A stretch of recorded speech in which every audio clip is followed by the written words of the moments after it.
धन्यवाद भाई मान, आपको देखा कि एक भाई को लाए हैं। प्रभु आपको आशीष दे। सब बातें संभव हैं, केवल विश्वास करें। आइए हम प्रार्थना करें। ओ परमेश्वर, सच में यही जो आज रात्रि हमारे हृदय की इच्छा थी कि केवल विश्वास करें। जैसे कि हम आज रात्रि आराधनालय में एकत्र हुए हैं, सूर्य पश्चिम में अस्त हो रहा है।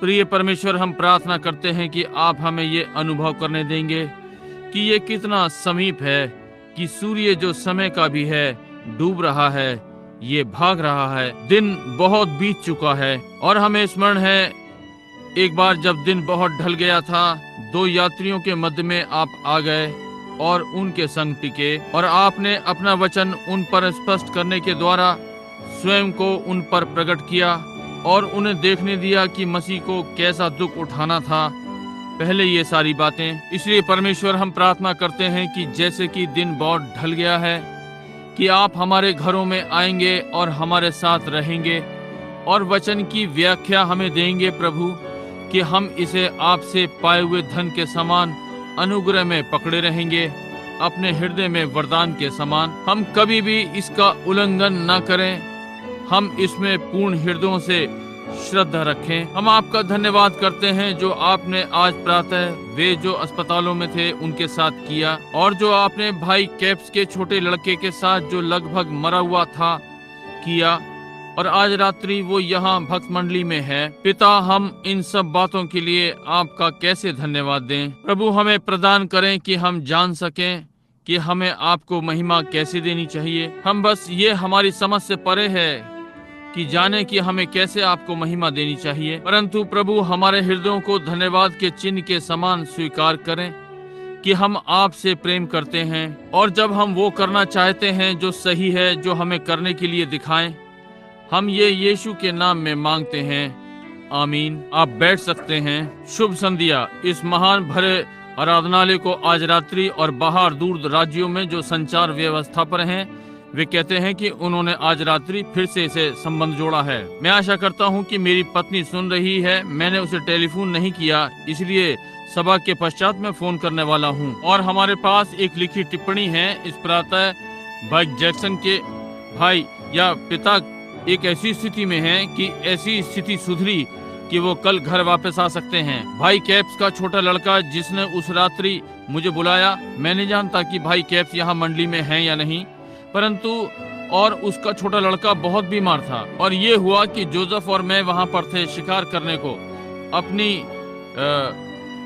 0.22 की राइफल तैयार थी। मैंने पिछले सप्ताह आपको सब बताया, और वो वास्तव में अच्छा निशानेबाज होने वाला है, और इसलिए वो निश्चित होना चाहता था और गैरी और लैरी को बताना चाहता था कि उसने क्या किया। उसने वापस आते पर मुझे बताया। मैंने कहा उसको रुक जाना चाहिए और भाई जीन नॉर्मन को इस विषय में बताए। उसने कहा रुको और पहले बिली को बताओ, उसके भाई को। उसको दिखाने के बाद उसने कितना अच्छा निशाना लगाया। उसने कहा अब मेरे पैर पर से हट जाओ, समझे। और जैसे ही हम वहाँ पहुँचे, क्यों टेलीफोन की घंटी बजी और बिली पूछने के लिए अंदर दौड़ा।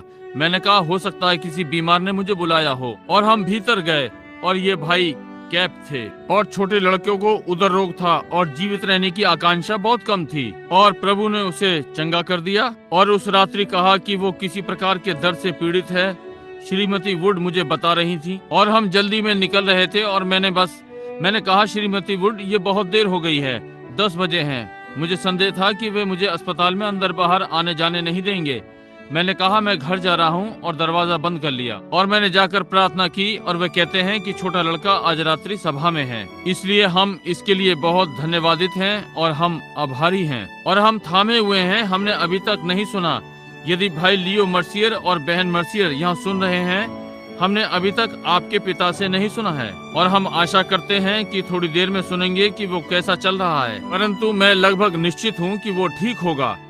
इसलिए हम सर्वशक्तिमान परमेश्वर पर विश्वास करते हैं कि परमेश्वर उस प्रिय की चिंता करेगा।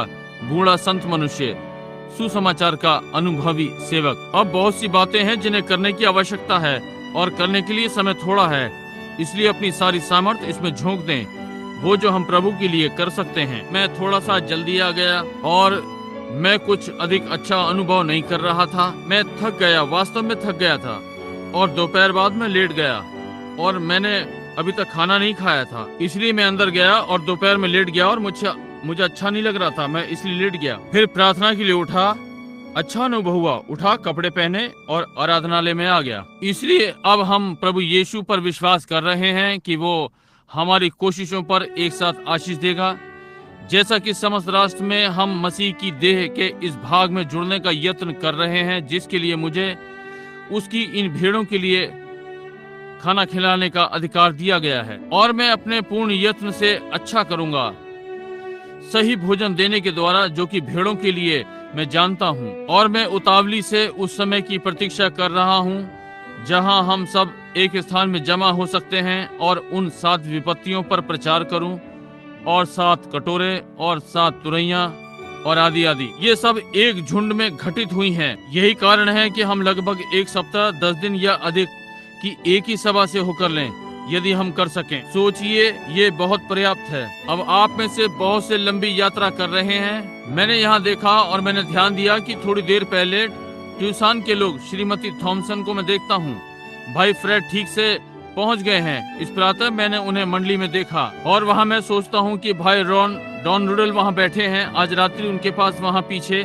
भाई डॉन को देखकर प्रसन्नता हुई है। और जूनियर, क्या जूनियर यहाँ है या वो आराधनालय में है? मैं समझता हूँ कि वे आराधनालय में आज रात्रि संचार व्यवस्था पर हैं, यानी टेलीफोन पर। इसलिए आप सब भाइयों, हम बहुत आनंदित हैं कि आज रात्रि आप हमारे साथ हैं, और प्रभु में विश्वास करते हैं कि किसी दिन हम, जब जीवन के दिन समाप्त हो जाएं और हमारे मरणहार जीवन की छोटी ज्योति धीमी होने लगेगी और जा रही हो, हमें कोई भय ना होगा, क्योंकि वहाँ नीचे मुझे आपके लिए समाचार मिला। वहाँ एरिज़ोना में प्रेस कोर्ट भाई कॉगिंस को अस्पताल से छुट्टी मिल गई है। इसलिए हम बहुत धन्यवादित हैं। अच्छा है, बहुत अच्छा है। इसलिए हम इसके लिए आभारी हैं। बहन मर्सियर, आपके पिता अब अच्छे हो रहे हैं। प्रार्थना के बाद मुझे अनुभव हुआ कि वे चंगे हो जाएंगे। इसलिए संभव है वे हमसे टेलीफोन से जुड़े हैं। मैं आशा करता हूँ और मैं सोचता हूँ कि वे हैं। इसलिए हम इसके आभारी हैं कि हमारा भाई अब अच्छा है और अच्छा होने जा रहा है। इसलिए इन सब बातों के लिए हम प्रभु को धन्यवाद देते हैं। पिछली रात्रि निवेदन था, एक प्रिय भाई यहाँ, मैं समझता हूँ कि वो आज रात्रि नहीं होगा। एक भाई केंटकी से मुझे अपनी पुत्री के विषय में फोन किया। सुंदर परिवार, लड़की की शल्य चिकित्सा होने वाली थी। एक युवा माँ, उसकी पीठ में कैंसर है। इसलिए हम प्रार्थना करते हैं कि परमेश्वर इस युवा स्त्री को छुड़ाएगा।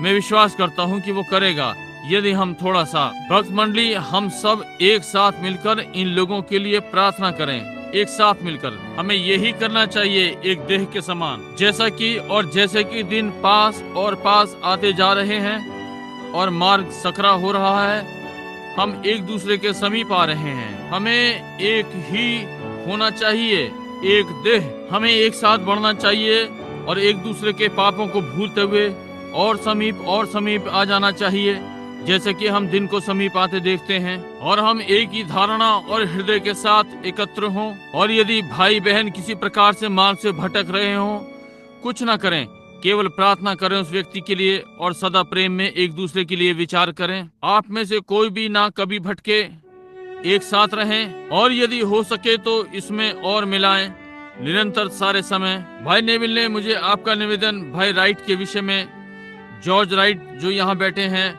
मिल गया। हम आनंदित हैं भाई राइट और बहन राइट यहाँ पर हैं। छोटी एडिथ, एक दिन जब हम आते हैं, हम एक याद करने की एक सभा आयोजित करना चाहते हैं। मैं एडिथ के लिए वापस नहीं गया और जब वो गई, परंतु बहन राइट, आपको याद है जो उसने लगभग 2 वर्ष पहले एक स्वप्न देखा था, और तब मैंने आपको बताया, मैंने कहा ये छोटी एडिथ हमारे साथ अधिक समय नहीं रहेगी, क्योंकि परमेश्वर ने पहले ही बता दिया कि वो जा रही थी उस स्वप्न के द्वारा जो उसने देखा, और मुझे उसका अनुवाद मिल गया।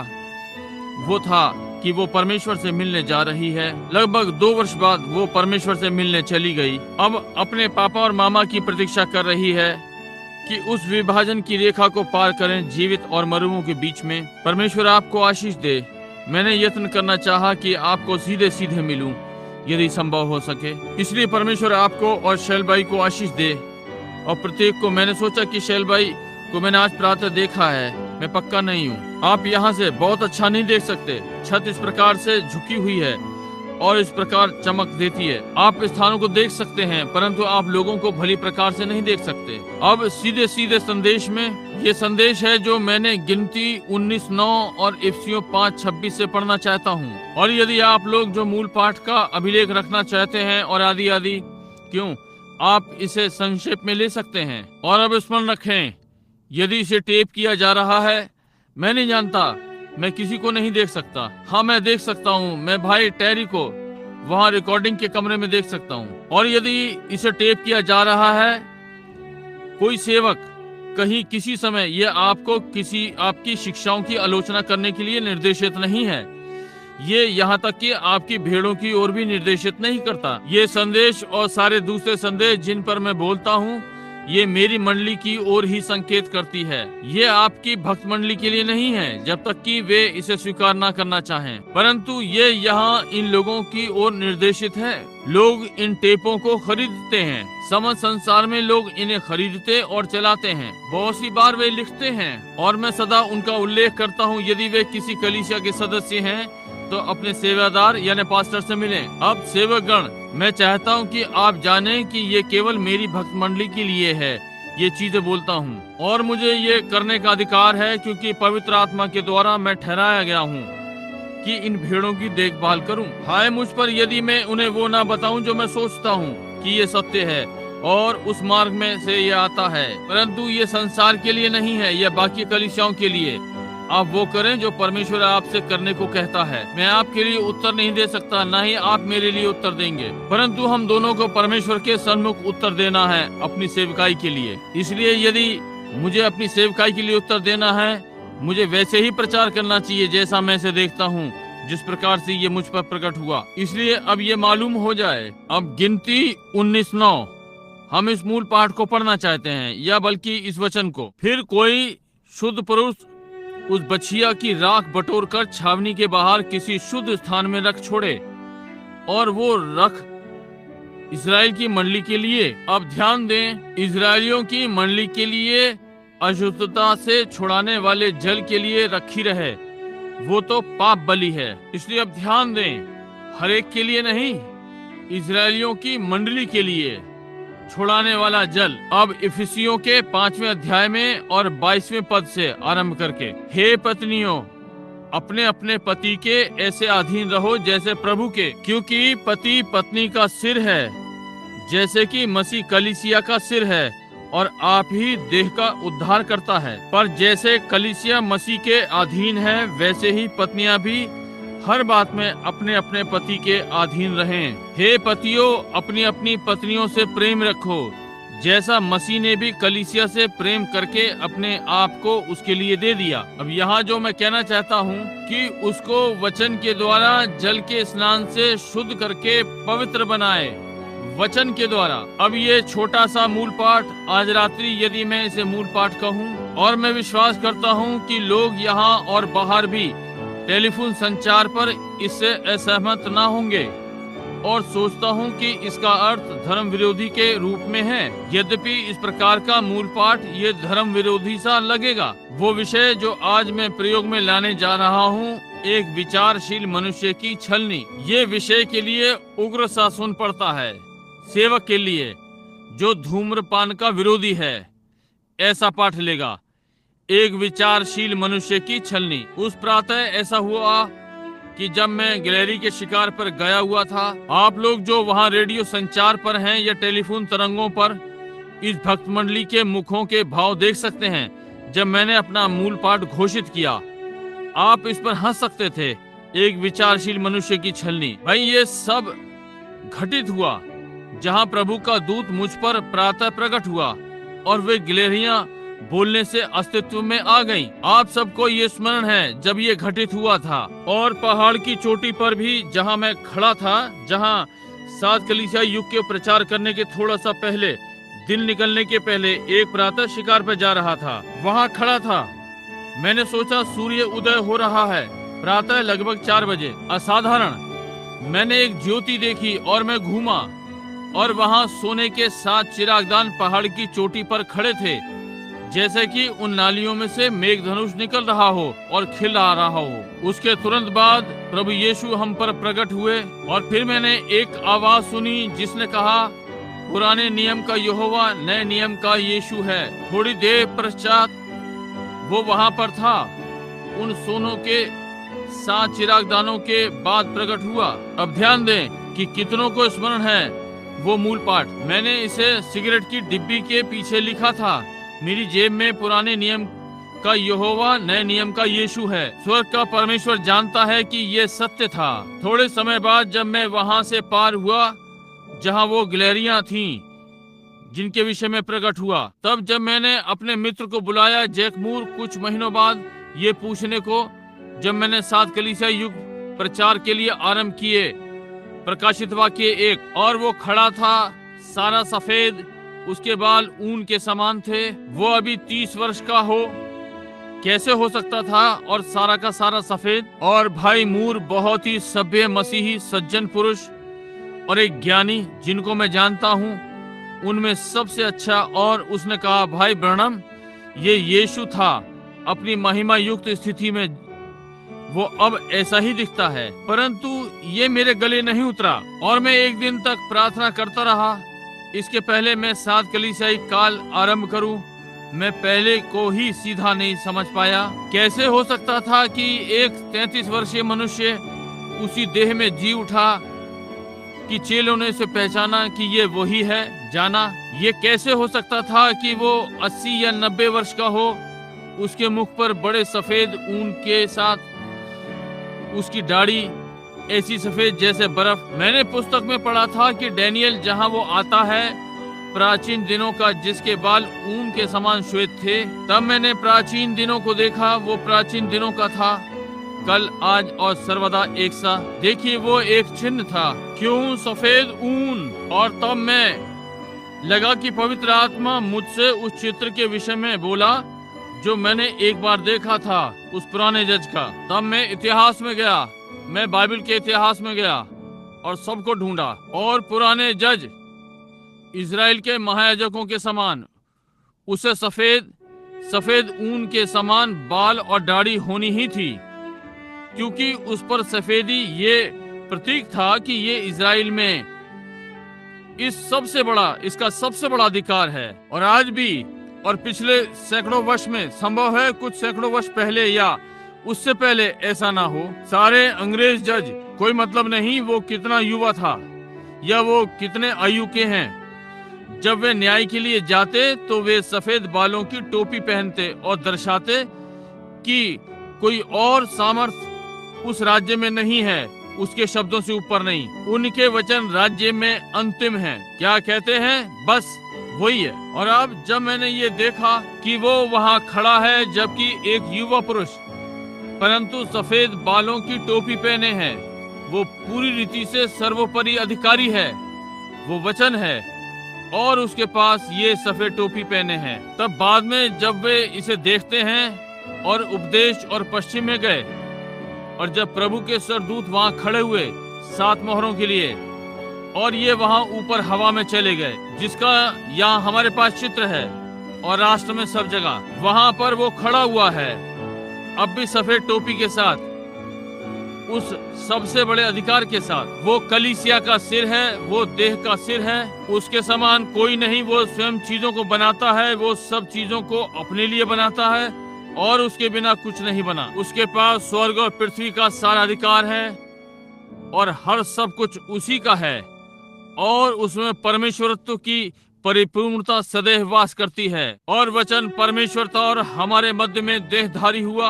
यही है जिसने उद्धार की संपूर्ण योजना का भेद प्रकट किया, जिसके विषय में सारे भविष्यद्वक्ता और बुद्धिमानों ने बोला है। केवल यही वो सफेद टोपी वाला है और सबसे बड़ा अधिकारी। अब मैं पहाड़ पर रुक गया था, चोटी पर उस प्रातः। ऐसा लगा कि वहाँ कुछ गिलहरियां काट रही थीं, और मैं नीचे बैठने लगा, और मैं वहाँ क्षण भर के लिए जहाँ झाड़ियां मुझे छू रही थीं, कोई भारी व्यक्ति दुनाली के साथ वहाँ झाड़ियों में से आ रहा था, और जैसे कि दिन में मुझे डरा दिया। मैं चला गया, जल्दी जल्दी भागा। मैं भागते हुए डर रहा था, डर रहा था कि वो मुझे गोली मार देगा। और झाड़ियां हिल रही थी, इसलिए मैं बिल्कुल शांत होकर बैठ गया। एक गिलहरी ऊपर चोटी पर से आरंभ हो गई और उसने दोनों नलियों में बारूद भर लिया और वो चूक गया और इसलिए गिलहरी पहाड़ से नीचे को चली गई। मैंने सोचा अब मैं अलग हो जाता हूँ। सारा शोर गूंज रहा था। उसकी बंदूक खाली हो गई थी और मैं पहाड़ से नीचे उतरने लगा और उसने मेरे सामने से गोली चलाई। उसने मुझे इस ओर घुमा दिया और मैं यहाँ दूसरे रास्ते से नीचे उतरने लगा और 0.22 की बंदूक आरंभ हो गई और गोलियां मेरे ऊपर से निकल रही थी।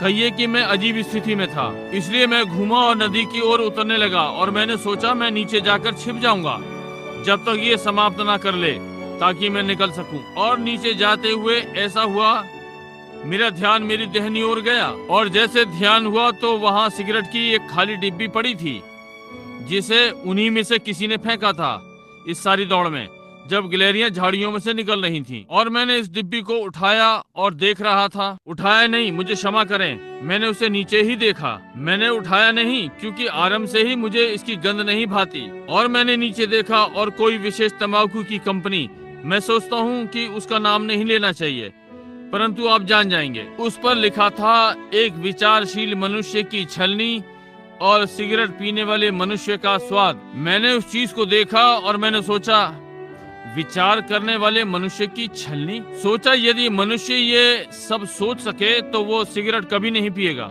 ये कैसे हो सकता है? विचारशील मनुष्य की छलनी, विचारशील मनुष्य कभी नहीं पिएगा। अब मैंने सोचा कितना धोखे से भरा है ये। अब ये तंबाकू की कंपनी अमेरिकन है और ओह, यदि हम अपनी नीतियों के अनुसार जिए, हम एक दूसरे की सहायता के लिए कार्य कर रहे होंगे। यदि हम एक दूसरे के लिए, हमें भावना है। और कितना ढोंग भरा है ये। यही कारण कि मैंने कभी भी कंपनी का नाम नहीं लिया। मुझे उनके लिए कुछ बुरी चीजें कहनी है। और कोई कितना ढोंगी हो सकता है कि पैसे बनाए। एक विचारशील पुरुष कभी सिगरेट नहीं पिएगा, परंतु अमेरिकन लोग इसके लिए कैसे गिरते हैं? वे सोचते हैं ये बहुत शानदार है। अब देखें, आप नहीं कर सकते, आप नहीं कर सकते। किसी से पूछें, बिना टार के आप सिगरेट नहीं पी सकते। यदि थोड़ा सा भी धुआं आता है तो वो टार के द्वारा ही आता है, और यदि आप कोई धुआं नहीं लेते हैं तो आप कोई टार नहीं लेते हैं, और आप कोई चीज नहीं लेते, आप केवल ठोस लकड़ी से ले रहे हैं। परंतु जब तक आप कोई धुआं लेते हैं, आप कैंसर की निकोटीन ले रहे हैं। यदि आप पिछले वर्ष मेरे साथ थे या उससे पहले, मैं विश्वास करता हूं कि ये विश्व मेला था जब यूल ब्रिनर और वे सारे वहां प्रदर्शन कर रहे थे, और आप उन्हें देखें कि वे सिगरेट लेते, किसी चीज में रखते और उसे संगमरमर के टुकड़े पर से गुजारते, और वो डॉक्टर रुई का फोया लेता, उस पर चलाता और निकोटीन छुटा लेता और सफेद चूहे की पीठ पर लगाता और उसे पिंजरे में डाल देता। हर 7 दिन के बाद उसे निकालता और वो चूहा कैंसर से मर जाता। वो चल नहीं सकता था, उसे निकोटीन से जो एक सिगरेट से निकलती है। तब उसने कहा, आप जानते हैं, वे कहते हैं कि आप इसे छलनी में से होकर ले सकते हैं। उसने कहा, आप छलनी ऐसी नहीं ले सकते जो निकोटीन को ही छान दे धुएं में से। कहा, क्योंकि आपको सिगरेट पीनी ही है, धुएं के लिए टार लेना है, और ये टार है जो कैंसर देता है। और तब वो गया, उसे जल में से होकर खींचा और कहा, क्या आप सोचते हैं कि आप इसमें से छान सकते हैं? कहा, हर बार कोई मतलब नहीं, आप इसे कहां से खींचते हैं? कहा, वे कहते हैं मैं इसे अंदर सांस में नहीं लेता, तो इसे उनके मुंह में रखें और उसे थूकें। उसने इसे लिया और इसे लपेटा और किसी चीज के भीतर रखा और दिखाया कि ये अब भी कैंसर है। आप क्या कर रहे हैं? इसे गले में से होकर निगल रहे हैं, समझे? और कोई मतलब नहीं कि आप क्या करते हैं, ये अब भी मृत्यु है, समझे? तब ये सोचकर कि कंपनी के लोग लोगों को इतना धोखा देंगे या अपने लोगों को धोखा देने का यत्न करेंगे, ये जैसे कि गिद्ध अपनों से अलग रहे, अपने तरह के लोगों से पैसा बनाना, मृत्यु बेचना राष्ट्र के युवा लोगों को, और वहां सामने युद्ध के मोर्चे पर जाकर और उनके लिए मरें, और फिर पलटकर इस प्रकार की चीजें बेचें झूठे दिखावे में। एक विचारशील मनुष्य की छलनी, परंतु सिगरेट पीने वाले मनुष्य का स्वाद पाने के लिए आपको सिगरेट पीनी ही है। देखिए, सिगरेट पीने वाले का स्वाद। यद्यपि लोग इसके लिए कैसे गिरते हैं, वे इसे लेते हैं। ये केवल आपको अधिक धोखा देने के लिए है। देखिए, ये शैतान का है। वे आपके जीवन के विषय में चिंता नहीं करते। उनके हृदय में आपके लिए कोई भावना नहीं है। वे आपको सामान बेचते हैं कि आपको मरते हुए देखें, जब तक उन्हें पैसा मिलता है। जैसे राजनीति और युद्ध में विश्वास न करें। विश्वास न करें कि हम लोगों को कभी युद्ध करना पड़े। मैं महान राज्य में जो परमेश्वर ला रहा है विश्वास करता हूँ। एक महान सभ्यता जो उसकी अपनी प्रभुता में नीचे लाई जाएगी, तब वहाँ फिर युद्ध न होगा। राष्ट्र राष्ट्र के विरोध में भाला न उठाएगा। वे सब शांति में रहेंगे, अनंत शांति में। इसलिए इस प्रकार की सभ्यता युद्ध को लेकर आती है, और हम जितने अधिक सभ्य होते हैं, इसकी अधीनता में हम में अधिक युद्ध होते हैं। एक दूसरे से अधिक सभ्य होने का यत्न करता है।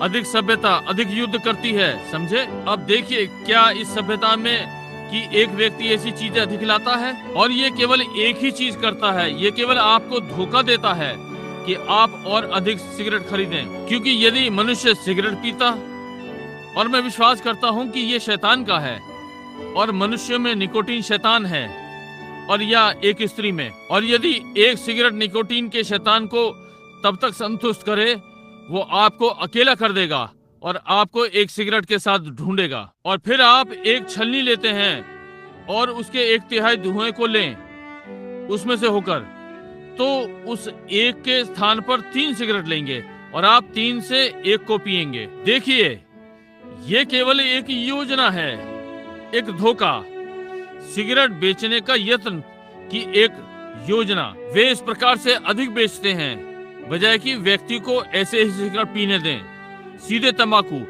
अपने पाइप से पिए या उसकी सिगरेट। अब देखिए, ये शैतान का है। जैसे कि मैं वहां खड़े हुए देख रहा था और सोचते हुए कि ये कितना धोखे से भरा हुआ था, मेरे पास प्रश्न आया, और मैंने पीछे की ओर घुमाया और डिब्बी को फिर देखा, और मैं ऐसा प्रतीत हुआ कि किसी चीज ने मुझसे कहा, परंतु नारा ठीक था। एक विचारशील मनुष्य की छलनी, एक सिगरेट पीने वाले व्यक्ति का स्वाद। ये मेरे पास आया, ये धोखापन इस स्वाभाविक वातावरण में भी जो तंबाकू में है, कुछ कलीसिया की आज की व्यवस्था में है। देखिए, एक धोखापन। यहाँ तक ये आया कि समस्त संसार एक महान धोखा हो गया, जो कि वास्तविक सत्य है, जो कि ठीक है। देखिए, यहाँ तक कि राजनीति और सामाजिक मामले, विद्यालय में, हर चीजों में ये धोखापन हो गया है। उस दिन एक युवक मुझे बता रहा था कि वो एक सेना की छावनी में था और एक युवक सिपाही के ऊपर से टैंक निकल गया। उसके फेफड़े, उसका पेट या जो कुछ भी था फट गया, और वे उसे अस्पताल को ले गए। उनके 3-4 डॉक्टर पंक्ति में खड़े थे और हर कोई पंक्ति में खड़ा था, और 2 या 3 सिपाही अपने मित्र को पकड़े हुए थे, और वो कठिनाई से सांस ले सक रहा था। हर बार जब वो सांस लेता, उसकी पसली उसके फेफड़ों में से लगती और इससे उसको भीतर ही रक्त रसाव होता। और वे उस युवा पुरुष को पंक्ति में लिए खड़े थे, वहां पीछे पीछे पंक्ति में, और उनमें से कुछ को कुछ नहीं सिवाय कान दर्द या कुछ और आगे बढ़े। और उस समय वो वहां पहुंचे, कोई कर्नल एक बालक को साथ लाया था। उसके उस छोटे लड़के को या लड़की को पित्ती थी उसके हाथों पर, और उन्होंने वो पंक्ति रोक दी कि कर्नल के बालक को भीतर ले जाएं, और ये लड़का फटा पड़ा था, मर रहा था। आप वहीं पर हैं। ओ, यदि इस कर्नल में अपने भाई के प्रति सच्ची भावना होती वहां पंक्ति में, तो वो ये कहता, ये बालक प्रतीक्षा कर सकता है, इस व्यक्ति को जल्दी लो, इसके लिए कुछ करो। परंतु हर व्यक्ति अपना अधिकार दिखाना चाहता था। अब ये सब ऐसे नहीं है, नहीं, ये सब ऐसे नहीं है, परंतु ऐसे बहुत से हैं। इनमें से बहुत से इसी प्रकार के हैं। परंतु मनुष्य केवल कि वो सोच रहा था केवल अपने ही बालक के लिए जिसके हाथों पर पित्ती थी, और इस बेचारे लड़के के लिए नहीं सोच रहा था जो खड़ा था, टैंक के नीचे कुचल गया था। उसी टैंक, और हो सकता है वही लड़का जो किसी दिन मोर्चे पर उसके जीवन को बचा लेता। देखिए, वे सोचने के लिए नहीं सोचते, केवल अपने लिए सोचते। एक विचारशील मनुष्य की छलनी। मैंने इसे देखा और मैंने सोचा, ये कुछ आज के नामधारियों के समान हैं। वो कलीसियाएं जो हमारी हैं, उनका सबका अपना छन्ना है, उनका उनकी तरह की छन्नी है। वे जो चाहते हैं वही भीतर आता है, और जो वे नहीं चाहते वे उसे छानकर अंदर आने दें और बाहर रखें। अपने ही प्रकार की छन्नी। वे बस इतना ही संसार छन कर अंदर आने देते हैं कि अविश्वासी को संतुष्ट करें जो वहां है। वे उन्हें अंदर ले गए, कोई मतलब नहीं कि वे क्या हैं। यदि उनके पास पैसा है, वे उन्हें भीतर ले लेंगे, कोई मतलब नहीं कि वे क्या हैं, यदि वे लोकप्रिय हैं। परंतु इस विषय में एक बात है, आप परमेश्वर की कलीसिया में नहीं आ सकते इस प्रकार से। अब नामधारी नहीं, मेरा अर्थ वास्तविक मूल परमेश्वर की कलीसिया में। जैसे आज की तंबाकू की कंपनी, जो लोग इनमें कहलाने वाली कलीसियाओं में या नामधारियों में आते हैं, वे उनका एक ही स्वाद है और वो स्वाद संसार का आदर्श है। और प्रत्येक नामधारी की उनकी अपनी छन्नी है और वे सच्चे मसीहों को छान देते हैं जो आमीन कहेंगे। जब वो प्रचार कर रहा था और उन बालकटी रंगे चेहरे इजाबेलों को जो रास्ते में है ला रहा था, जब तक वे लोकप्रिय हैं। अमुक अमुक हमारे यहाँ आता है, एक सिने कलाकार, एक महान व्यक्ति। इस प्रकार की छन्नी वे लोग प्रयोग करते हैं। हमारी नामधारी अमुक अमुक अध्यक्ष या कर्नल और कोई हमारे नामधारी संस्था से संबंधित है। देखिए किस प्रकार की छन्नी वे प्रयोग करते हैं। ये छन्नी वास्तव में संसार की है, संसार के लोग वे जानते हैं कि वे क्या चाहते हैं। इसलिए यदि जो वे चाहते हैं तो फिर उन्हें विशेष प्रकार की एक छन्नी चाहिए और उसमें से संसार की बहुत सारी बातें कि उनके सांसारिक स्वाद को संतुष्ट करें। एक विचारशील मनुष्य की छन्नी, एक सिगरेट पीने वाले का स्वाद, एक धार्मिक संसार की छन्नी और सांसारिक मनुष्य का स्वाद। वे धार्मिक होना चाहते हैं, वे सोचते हैं उन्हें धार्मिक होना चाहिए क्योंकि उनके पास प्राण है। पहले इस देश में आए, अपने इंडियंस को सूर्य की पूजा करते हुए पाया और आदि आदि। क्यों वो एक मनुष्य है। हम वहाँ अफ्रीका के दूर जंगलों में गए, हमने गांव वासियों को किसी चीज की आराधना करते हुए पाया। क्यों? वे लोग मनुष्य हैं और वे चाहते हैं कि आराधना करनी चाहिए। इसलिए मनुष्य जाति कोई मतलब नहीं कितना गिरा हुआ है, वो फिर भी जानता है कि कहीं कोई चीज है, परंतु उसको संसार का ऐसा स्वाद है कि वो सही छन्नी नहीं ले सकता। उसे अपनी स्वयं की बनाई हुई छन्नी लेनी है। हर एक अपने ही प्रकार की छन्नी बना रहा है। हर सिगरेट की कंपनी अपनी डींग मारती है कि वे क्या कर सकते हैं। एक वास्तविक छन्नी, ये सबसे अच्छी छन्नी है ऊपर सामने, और सब उसे पसंद करते हैं। कहाँ स्वाद आता है या कुछ और सामने से, ओ भलाई के लिए सामने से। इसके अंत में पीछे क्या है? निश्चय ही विचारशील मनुष्य का नहीं या एक विचारशील स्त्री, परंतु वे यही कहते हैं, बस लोगों को धोखा दे रहे हैं। अब हम पाते हैं अपने दिनों में लोगों के पास एक स्वाद था। और क्यों लोग सिगरेट पीते थे? स्वाद को संतुष्ट करने के लिए। स्त्रियां क्यों सिगरेट पीती थी?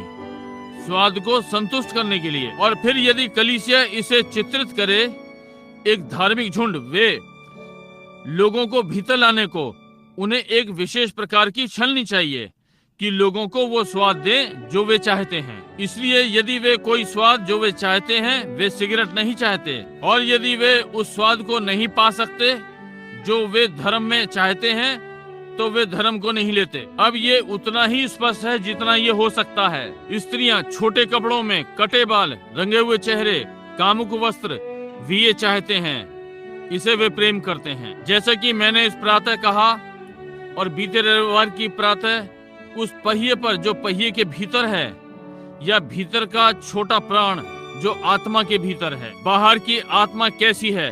प्राण और शरीर के बीच में पूरी रीति से पवित्र आत्मा से अभिषेक हो सकता है। क्या आप सब समझ गए? अब इस संदेश की निरंतरता में इसका अनुकरण करते हुए इस संसार का परमेश्वर अंतिम दिनों में अभिषिक्त किए हुए, वो बाहर से वो बीच का घेरा, पहला चक्र मनुष्य की चेतनाएं, दूसरा चक्र आत्मा की चेतनाएं, इच्छा, स्वयं की इच्छा, चाहत और आदि आदि। परंतु भीतर प्राण है, वो प्राण जो पहले से ठहराया हुआ है। इसलिए वे इस आत्मा का अभिषेक कर सकते हैं कि बाहरी शरीर भीतर आ जाए आत्मा के अधीन। परंतु जो प्राण पाप करता है वो प्राण मरेगा। वो प्राण जो अविश्वास को अस्वीकार करता है, परमेश्वर का वचन जो उस प्राण का भाग है, अनंत रहेगा, सदा तक। मैं अनंत मृत्यु में विश्वास करता हूँ, वैसे ही जैसे मैं अनंत स्वर्ग में विश्वास करता हूँ, परंतु अनंत नरक नहीं। अनंत नरक जैसी कोई चीज नहीं है। लोगों के लिए अनंत मृत्यु है, जो उनमें बहुत से धार्मिक हैं, संसार में जो सदा से मरे हुए थे। स्त्री जो सुख विलास में जीवित है, अपने कटे हुए बालों के साथ और रंगे हुए चेहरे, वो जीते जी मरी हुई है। बाइबल ने ऐसा कहा है, समझे। देखिए, वो धार्मिक हो सकती है, परंतु वो कभी भी बची हुई नहीं है। उसके पास ये बाहरी व्यवहार है। वो गायन मंडली में गा सकती है, या वो आत्मा में नाच सकती है, वो भाषाओं में बोल सकती है, और आत्मा के सारे प्रकटीकरण हो सकते हैं, परंतु जब तक वो प्राण भीतर नहीं, वो परमेश्वर की पुत्री है। देखिए, वो गई, कोई मतलब नहीं वो क्या करती है। इजराइल बाहरी ओर से आत्मिक था, सब परमेश्वर की भलाई से भरे हुए थे, और कैसे वे परमेश्वर में श्रद्धा रखते और आदि आदि, परंतु इससे काम नहीं चलता। परंतु उनका भीतरी वचन को स्वयं नहीं पहचान सकता। परंतु जब आप परमेश्वर के आत्मा से जन्म लेते हैं, तब आपके पास आप परमेश्वर के पुत्र हैं, और आप सदा से उसके पुत्र थे, और आप सदा परमेश्वर के पुत्र रहेंगे। इसे अलग करने का कोई साधन नहीं, क्योंकि ये आपके पास अनंत जीवन है। अनंत कभी आरंभ नहीं होता, ना ही कभी अंत होता है। ओ परमेश्वर के अनुग्रह के लिए कि वो हमें ऐसे महान भेदों के लिए समझ देगा, जैसा पौलुस ने यहाँ कहा। आगे नीचे इफ्सियों में पति पत्नियों के लिए बोल रहा है, और कहा ये एक भेद है, कैसे स्त्री को अपने पति का सम्मान करना चाहिए। यहाँ तक कि दूसरा स्थान मैं विश्वास करता हूँ कि ये समस्त बाइबल है जहाँ सम्मान के लिए बोला गया है। कहा स्त्रियां देखें कि अपने पति का आदर करें, पति का आदर करें। तब पति को अपनी पत्नी के सामने ऐसा जीवन जीना चाहिए कि उसकी पत्नी उसका सम्मान करे कि परमेश्वर का पुत्र है। और यदि वो इस प्रकार का जीवन नहीं जीता तो फिर ठीक है, वो उसका सम्मान ना करे, क्योंकि वो जानती है वो किस चीज का बना है। परंतु जब वो पुरुष है और वो आदर युक्त पुरुष है, आदर युक्त और साफ अपनी पत्नी के साथ और अपने परिवार के सामने परमेश्वर का वास्तविक दास, तब स्त्रियां बालक और सबको परमेश्वर के दास का सम्मान करना चाहिए श्रद्धा के साथ। अब ध्यान दें, स्त्री के वे बाल काटना चाहती हैं, वे छोटे वस्त्र पहनना चाहती हैं, रंग श्रृंगार, ये छोटे स्नान वस्त्र और चीजें जो वे आजकल पहनती हैं, और वे ये करना चाहती हैं, और फिर भी वे कलीसिया में जाना चाहती है। आप आत्मा पर अभिषेक देखें, प्राण पर नहीं, समझे। कहा मसीही होना चाहते हो और वे चीजें भी करना चाहते हो, और सेवक कहता है ठीक है सब। अब यदि वो कहता है ये ठीक है, आप सदस्य हो सकते हैं, आपका नाम मेरी कलीसिया की किताब में हो सकता है, ठीक है, तो वो उसे उसके नामधारी की छन्नी दे रहा है जो संसारिक स्त्री के स्वाद का है। वो संसार से प्रेम करती है, वो इसके स्वाद को पसंद करती है, इसलिए उसके पास उसके लिए छन्नी है, परंतु वो विचारशील महिला से बहुत दूर है। परंतु आप वही हैं जहां से मुझे ये मूल पाठ मिला है। नहीं, वो विचारशील स्त्री नहीं है।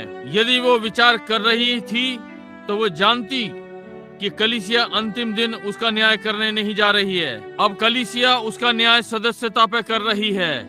उसकी ईमानदारी, उसके आसपास जिनसे वो संबंधित है और वो समाज, वे इसके द्वारा उसका न्याय कर रहे हैं। परंतु परमेश्वर उसका न्याय अंतिम दिन करने जा रहा है, इसलिए वो नहीं सोच रही है। जैसा वो व्यक्ति जो धूम्रपान कर रहा है, वो अपनी सिगरेट को इतना प्रेम करता है कि जब तक कि उसकी विचार करने की क्षमता निकोटीन से शून्य ना हो जाए, और स्त्री की इच्छाएं, उसके विचार, उसकी क्षमताएं उसको इतना शून्य कर दिया है, जब तक वो ये नहीं कर लेती जो कि प्रभु की दृष्टि में दुष्ट बातें हैं, क्योंकि वो ये करना चाहती है। ये संसार की स्त्री के स्वाद को संतुष्ट करता है, इसलिए वो संसारिक कलीसिया की छन्नी लेती है, वो इसमें से होकर निकलती है। अच्छी है, परेशानी कुछ नहीं, दिखाता है। अब हम देखते हैं कि ये सत्य है, और पादरी कहता है ये ठीक है। ये करने के लिए हम स्त्रियों को दोषी नहीं ठहराते, ये ठीक है, इसमें पर्याप्त पाप है जो कि उसकी छन्नी में से होकर है, दर्शाता है कि वे धर्म विज्ञान की छन्नी में से होकर निकले हैं और उनके पास धर्म ज्ञानी स्वाद है और उनके पास धर्म ज्ञानी स्वाद था। परंतु ये निश्चित है कि वे परमेश्वर की छन्नी में से होकर नहीं निकले। नहीं श्रीमान, अब यदि वहाँ धर्म ज्ञानी छन्नी धर्म ज्ञानी विचारकों के लिए है और कलीसियाई छन्नी कलीसिया के विचारकों के लिए है और सिगरेट की छन्नी सिगरेट विचारकों के लिए है, कहीं तो वो वास्तविक छन्नी है वास्तविक विचार वाले के लिए, और परमेश्वर के पास एक छन्नी है और वो उसका वचन है। ये अलग करने वाला है, क्योंकि ये जल अलग करने वाला जल पाप के लिए। अब ये विचारशील मनुष्य या पवित्र पुरुष का स्वाद है, और यदि मनुष्य इस प्रकार के संसार की छन्नी में से निकलता है तो उसका स्वाद संसारिक है और तंबाकू की कंपनी के समान उसके पास कलीसिया में अधिक सदस्य हैं, उनको इस छलनी में से ढकेलने के द्वारा। यदि वे कहते हैं कि पुरुषों की अपेक्षा स्त्रियां अधिक कलीसिया में जाती हैं, ऐसा संभव है। अब ये सत्य हो सकता है, और जब वो जा सकती है तो वो जो चाहे करे, ये ठीक बात है, वो करेगी, वो किसी चीज की भी सदस्य बनेगी, परंतु वो उस कलीसिया की छन्नी से निकली। यदि वो परमेश्वर की छलनी से निकलती तो वो उसमें से निकलने के बाद भिन्न होती। समझे? वो परमेश्वर की छन्नी से नहीं जा सकी और बालकटी निकली, वो इसे नहीं कर सकती। अब ये संभव है थोड़ा कड़वा हो किसी के लिए, परंतु जब वो परमेश्वर की छन्नी से आरंभ करती है और उसमें ये कहता है उनके लिए कि बाल ना काटें, तब क्या वो दूसरी ओर ठहर जाती है। यदि ये कहा गया कि ऐसा करना स्त्री के लिए पाप है और ऐसा करना अपमानजनक है, यदि वो चाहती है, वो कहता है ठीक है उसे अपने बाल काटने दें, कहा तो फिर वो गंजी हो जाए, और कहा हम जानते हैं कि ये स्त्री के लिए लज्जा है कि वो गंजी हो, कहा तो फिर वो अपना सिर ढांक कर रखे, और उसके बाल उसकी ओढ़नी है, ना कि टोपी महिला वाली, उसके बाल उसकी ओढ़नी है। बाइबल ने कहा है ये ठीक है। ये दर्शाता है कि वो प्रभु के लिए नजीर है। स्त्री के लिए लंबे बाल का अर्थ है प्रभु के लिए नजीर है। अब हम पाते हैं कि ये सत्य है, परंतु हम पाते हैं कि विचारशील पुरुष जो संसार में नाम का कहलाता है धूम्रपान कर सकता है और फिर भी अपना स्वाद लेता है। उसके पास इतनी चेतना होनी चाहिए कि जाने वो तंबाकू से टार ले रहा है, परंतु केवल जो उसने किया कि उसे और बेचे और उससे और सिगरेट खरीदवाए और कलीसिया की छन्नी सदस्यता लेती है और इस प्रकार की बातें। तब जब वो उन्हें किसी भी चीज में से निकालता है और तब भी कलीसिया से संबंधित हैं, वे अधिक सदस्य पाते हैं। क्या है यदि हम आज रात्रि कलीसियाओं में जाते हैं और उन सब बातों को छान देते हैं सिवाय जो वास्तविक वचन से जन्मे मसीही हैं। बहुत से खाली उपदेश दीवार के विरोध में आज रात्रि होंगे। ये सत्य है क्योंकि ये छन्नी से होकर निकले। और यदि मेरे हृदय में एक इच्छा है और मैं आशा करता हूँ कि प्रत्येक मुझे सुन रहा है, एक ही बात है, फिर परमेश्वर मुझे अपनी छन्नी से निकाल। जैसे दाऊद कहता है कि मुझे जांच और परख और देख, यदि मुझ में कोई दुष्टता हो तो प्रभु से निकाल दे। समझे? मैं परमेश्वर की छलनी चाहता हूँ। चिंता नहीं करता कि संसार क्या करता है, कलीसिया में क्या है। मैं विचारशील मनुष्य होना चाहता हूँ। सोचता हूँ कौन जिसके सामने मैं किसी एक दिन खड़ा होने जा रहा हूँ न्याय के लिए। ध्यान दें, तंबाकू कंपनी ये करती है कि अधिक सिगरेट बेचें, कलीसिया इसे अधिक सदस्य पाने को करती है। एक स्त्री कटे बालों के साथ छोटे वस्त्र परमेश्वर की छन्नी में पकड़ जाएंगे। वो इसमें से होकर नहीं निकल सकी छोटे बालों के साथ, क्योंकि बाइबल ने कहा उसे ये नहीं करना चाहिए। वो अपने सिर का अपमान करती है जब वो ये करती है, हमें ये मालूम होना चाहिए, परंतु वो कलीसिया में जाती है। ठीक है, वे बाकी भी। कभी कभी मैं खड़ा होता हूँ, किसी के अपमान के लिए नहीं, मैं किसी भी व्यक्ति के लिए व्यक्तिगत नहीं बोलता, परंतु कलीसिया में ये पाप है, इसमें आप मेरे गवाह हैं। मैंने ये नहीं कहा कुमारी अमुक अमुक और अमुक अमुक या श्री अमुक अमुक या आदरणीय अमुक अमुक, नहीं श्रीमान, मैं कहता हूँ पाप पाप है। यदि ये मेरे परिवार में है, ये मुझ में है, ये जिस किसी में है, ये तब भी पाप है, ना कि एक व्यक्तिगत। मैं व्यक्ति के विरोध में नहीं बोलता, मैं पाप के विरोध में बोलता हूँ। मैं चिंता नहीं करता यदि ये मुझ में है या ये जो भी है, परमेश्वर की छन्नी से आरंभ करें, कोई भी पाप आपको वहाँ रोक देगा। ध्यान दें, जो स्त्री छोटे छोटे बाल और छोटे छोटे कपड़े या रंग या कोई चीज चाहती है, वो पेंटिकॉस्टल छन्नी से जा सकती है। वैसे ही सरलता से जैसे पतली खिचड़ी। इस विषय में कुछ नहीं, सीधी मृत्यु में। क्योंकि वो कहती है अरे इसमें कोई हानि नहीं है।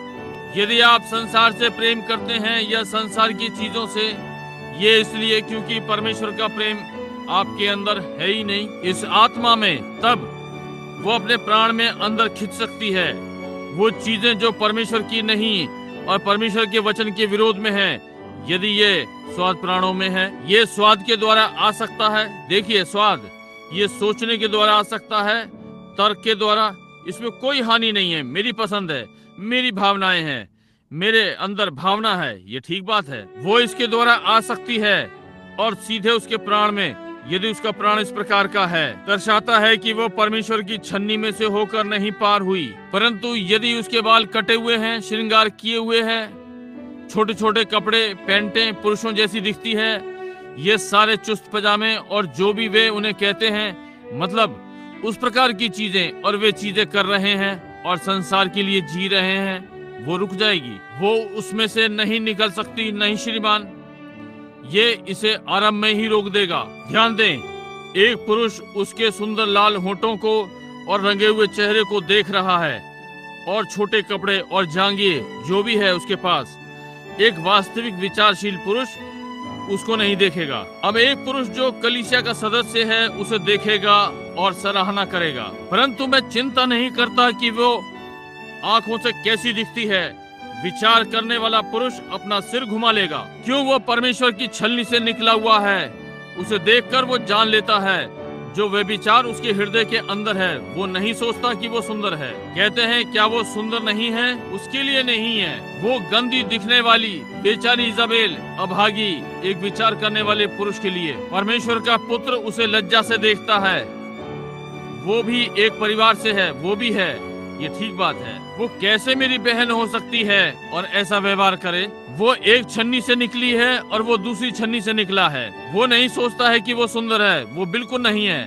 परमेश्वर के वास्तविक पुरुष के लिए ये सुंदरता नहीं है। स्मरण करें, एक बार इसके पहले यीशु मसीह का लहू छन्नी हो जाए, जैसे कि हम कुछ मिनटों में उसमें जाएंगे। परमेश्वर के पुत्रों ने मनुष्य की पुत्रियों को देखा कि वे सुंदर हैं और उनसे विवाह कर लिया। परमेश्वर ने इसे कभी नहीं क्षमा किया। ये फिर घटित हुआ इजराइल की यात्रा में, और परमेश्वर ने उन्हें कभी क्षमा नहीं किया।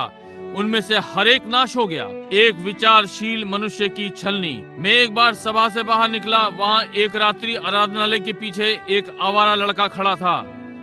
मुझसे बोला, लगभग 3 या 4 वर्षों पहले, जिस कारण आप ये कहते हैं कि आप एक बूढ़े मनुष्य हैं। कहा, मैं सोचता हूँ वे अच्छी दिखती हैं। मैंने कहा, मैं इसकी कल्पना कर सकता हूँ।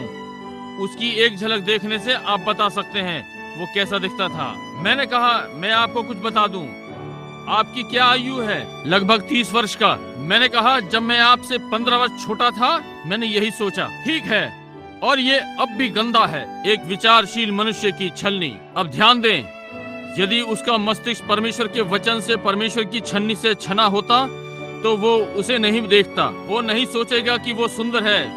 वो सोचेगा कि वो जेजाबेल है। वो सोचेगा उन लाल होठों के पीछे जहरीले दांत हैं जो उसको डंक मारेंगे। और बाइबल ने कहा उसके फाटक नरक के फाटक हैं और पुरुष उसके पास जाता है जैसे बैल कसाई के साथ। वहाँ विचारशील मनुष्य की छलनी है। आपकी क्या इच्छा है? जब स्त्री इस प्रकार के वस्त्रों के साथ सड़क पर आती है और पुरुष अपना सर घुमा लेते हैं, इधर उधर ताकने लगते हैं, तो आप विचार करने वाली छन्नी का प्रयोग नहीं कर रहे हैं। क्योंकि जब आप ये करते हैं आप व्यभिचार करते हैं।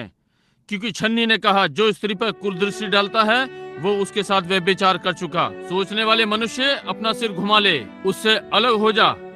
वो सुंदर नहीं है, वो सर्प है। ये ठीक बात है। एक के समान बल खाती, एक के समान व्यवहार करती है, एक के समान डंक मारती है। उससे अलग रहो। ओ हाँ, परमेश्वर का वचन विचार करने वाले मनुष्य की छलनी है। कोई भी ये जानता है, यही जहाँ आपका प्राण छाना गया है, परमेश्वर का वचन। और ये बनाता है, जब आप परमेश्वर में से होकर आते हैं, जब एक विचारशील मनुष्य परमेश्वर की छलनी से होकर निकलता है, तो ये उसे पवित्र मनुष्य का स्वाद देता है। ये ठीक बात है। जब आप परमेश्वर की छलनी से निकलते हैं तब आपका स्वाद पवित्र मनुष्य का होता है, ये धार्मिक मनुष्य का स्वाद देता है। ये नारा निश्चय ही ठीक है। अब हम पाते हैं कि ये कैसे इजराइल में प्रतीक में किया गया, केवल इजराइल की मंडली के लिए। यही कारण है अब ये बोल रहा हूँ। यदि सेवकगण किसी बात पर असहमत हो जो कहा गया है, तो ये मेरी अपनी मंडली के लिए है, जिसे प्रभु ने मुझे प्रचार करने के लिए दिया है। ध्यान दें, निर्गमन 19। मैं चाहता हूँ जब आप घर जाएं तो इसे पढ़ें जब आपके पास अधिक समय हो। ध्यान दें, जब इजराइल ने पाप किया, पहले उन्होंने लाल बछिया ली जिस पर कभी भी जुआ नहीं रखा गया। इसका अर्थ वो किसी के साथ कभी नहीं जुटी, और उसे लाल ही होना है। लाल रंग छुटकारे का रंग है। आप जानते हैं, विज्ञान जानता है, यदि आप लाल लें और लाल में से देखें लाल को, ये सफेद है। लाल में से लाल देखें, ये सफेद है। ये प्रभु यीशु के लाल लहू में से देखता है, और हमारे लाल पाप बर्फ के समान श्वेत हो जाते हैं। लाल में से लाल। और लाल बछिया सांझ के समय मारी गई इजराइल की समस्त मंडली के द्वारा, और उसके लहू के द्वारा दरवाजे पर 7 लाल धारियां डाली गईं, जहां से सारी मंडली को प्रवेश करना था। 7 कलीसियाई कालों का प्रतीक लहू के द्वारा। और फिर उसकी देह को लेकर जलाया गया। ये खुर समेत जलाया गया, खाल के साथ, अतड़ियों के साथ, गोबर के साथ, हर चीज एक साथ जलाई गई और पवित्र मनुष्य के द्वारा एकत्र की गई और पवित्र स्थान में रखना था, मंडली से बाहर। इसलिए यदि इजराइल केवल प्रतीक देख सका, ये परमेश्वर का वचन अविश्वास के गंदे हाथों से ना व्यवहार किया जाए। इसे तो शुद्ध मनुष्य ही होना चाहिए, और यदि वो शुद्ध है तो उसे परमेश्वर की छलनी से होकर निकलना है। एक शुद्ध मनुष्य शुद्ध हाथ और शुद्ध स्थान में रखना है, ना कि स्थान में जहाँ इजबेल और आवारा हर वहाँ हिस्सा ले और प्रभु भोज ले और आदि आदि, जबकि वे औरतों और पुरुषों के साथ साथ घूमते हों और सब प्रकार की गंदगी, नाच के लिए जा रहे हैं और दावतें और कटे हुए बाल और छोटे छोटे कपड़े, हर चीज, और स्वयं को मसीही कहते हैं। इसे शुद्ध स्थान में रखना है और शुद्ध हाथों का प्रयोग। और जब इजराइल ने पाप किया और जाना कि उन्होंने गलत किया,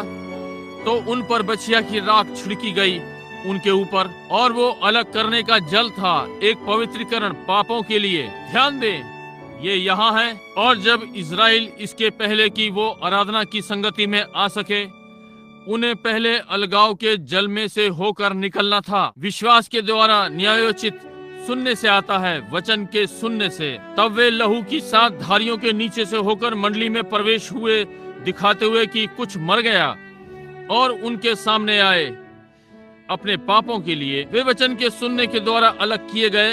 अलगाव का जल फिर संगति में प्रवेश किया। केवल स्थान कि परमेश्वर मनुष्य से मिलता है, इस व्यवस्था के पीछे था। वो उससे कहीं और नहीं मिलेगा, उसे इस व्यवस्था के पीछे आना है। परमेश्वर इजराइल से केवल एक स्थान में मिला, और आज परमेश्वर आपसे केवल एक स्थान में मिलता है, और वो यीशु मसीह, और वो वचन है, अलग करने का जल, और उसका लहू सारी 7 कलीसियाई युगों के लिए बहाया गया। और फिर पवित्र आत्मा के द्वारा हम उस संगति में प्रवेश करते हैं जो कि केवल कलीसिया को दिया गया है। ओ वो कितना महान है। अब हम इफिसियों 5:26 को भी देखना चाहते हैं। कहा, ये वचन के जल के द्वारा धोना, अलगाव का जल, ये क्या करता है? फिर परमेश्वर की छन्नी वचन है, अलग करने वाला जल, जल से धोना, अलगाव के वचन के द्वारा परमेश्वर की छन्नी। तो फिर आप मसीह में कलीसिया की छन्नी के द्वारा नहीं आ सकते। आप नामधारी छलनी या मतसार की छन्नी से नहीं आ सकते। केवल एक ही छलनी है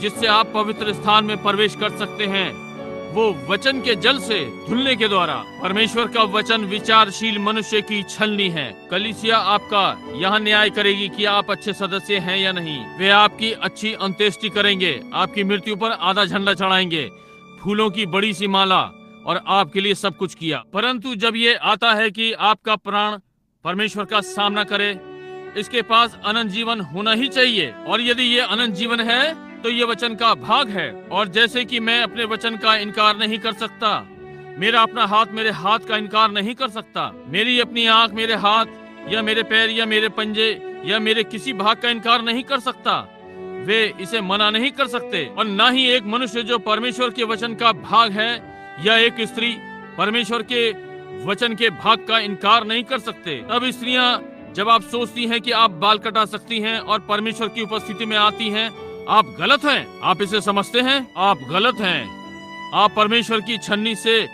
निकल ही नहीं सकते। जहां आप वचन के जल के द्वारा धुले हैं, तब आप संगति में प्रवेश करते हैं। आप सोचते हैं कि आप नहीं हो सकते जब तक आप वचन में से होकर नहीं आते। और प्रत्येक छोटा बिंदु परमेश्वर का हर छोटा वचन। मनुष्य केवल रोटी ही से नहीं जीवित रहेगा, परंतु हर वचन के द्वारा। इसे उस छलनी से होकर आना है, उसमें से होकर आ रहे हैं। और ये धर्मी का स्वाद देता है, क्योंकि वो इसे ही ढूंढ रहा है, किसी चीज को ढूंढ रहा है कि उसे शुद्ध करे। वचन परमेश्वर का वचन विचारशील मनुष्य की छलनी है, और ये धार्मिक मनुष्य का स्वाद बनाता है।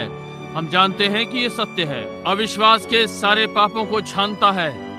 अब कोई अविश्वास नहीं जब आप छलनी से होकर आते हैं, क्योंकि ये सच्चे विश्वासी का स्वाद है। सच्चा विश्वास चाहे जो हो ठीक होना चाहता है। वो ये नहीं कहना चाहता मैं समाज के उस स्तर से हूँ, मैं कलीसिया से हूँ जो नगर में सबसे बड़ी कलीसिया है। मैं चिंता नहीं करता यदि ये कोने में कोई उद्देश्य है, यदि ये कहीं उथला बंदरगाह है। एक विचार करने वाला व्यक्ति जानता है कि उसे परमेश्वर से भेंट करनी है। परवाह नहीं कलीसिया क्या कहती है या कोई क्या कहता है।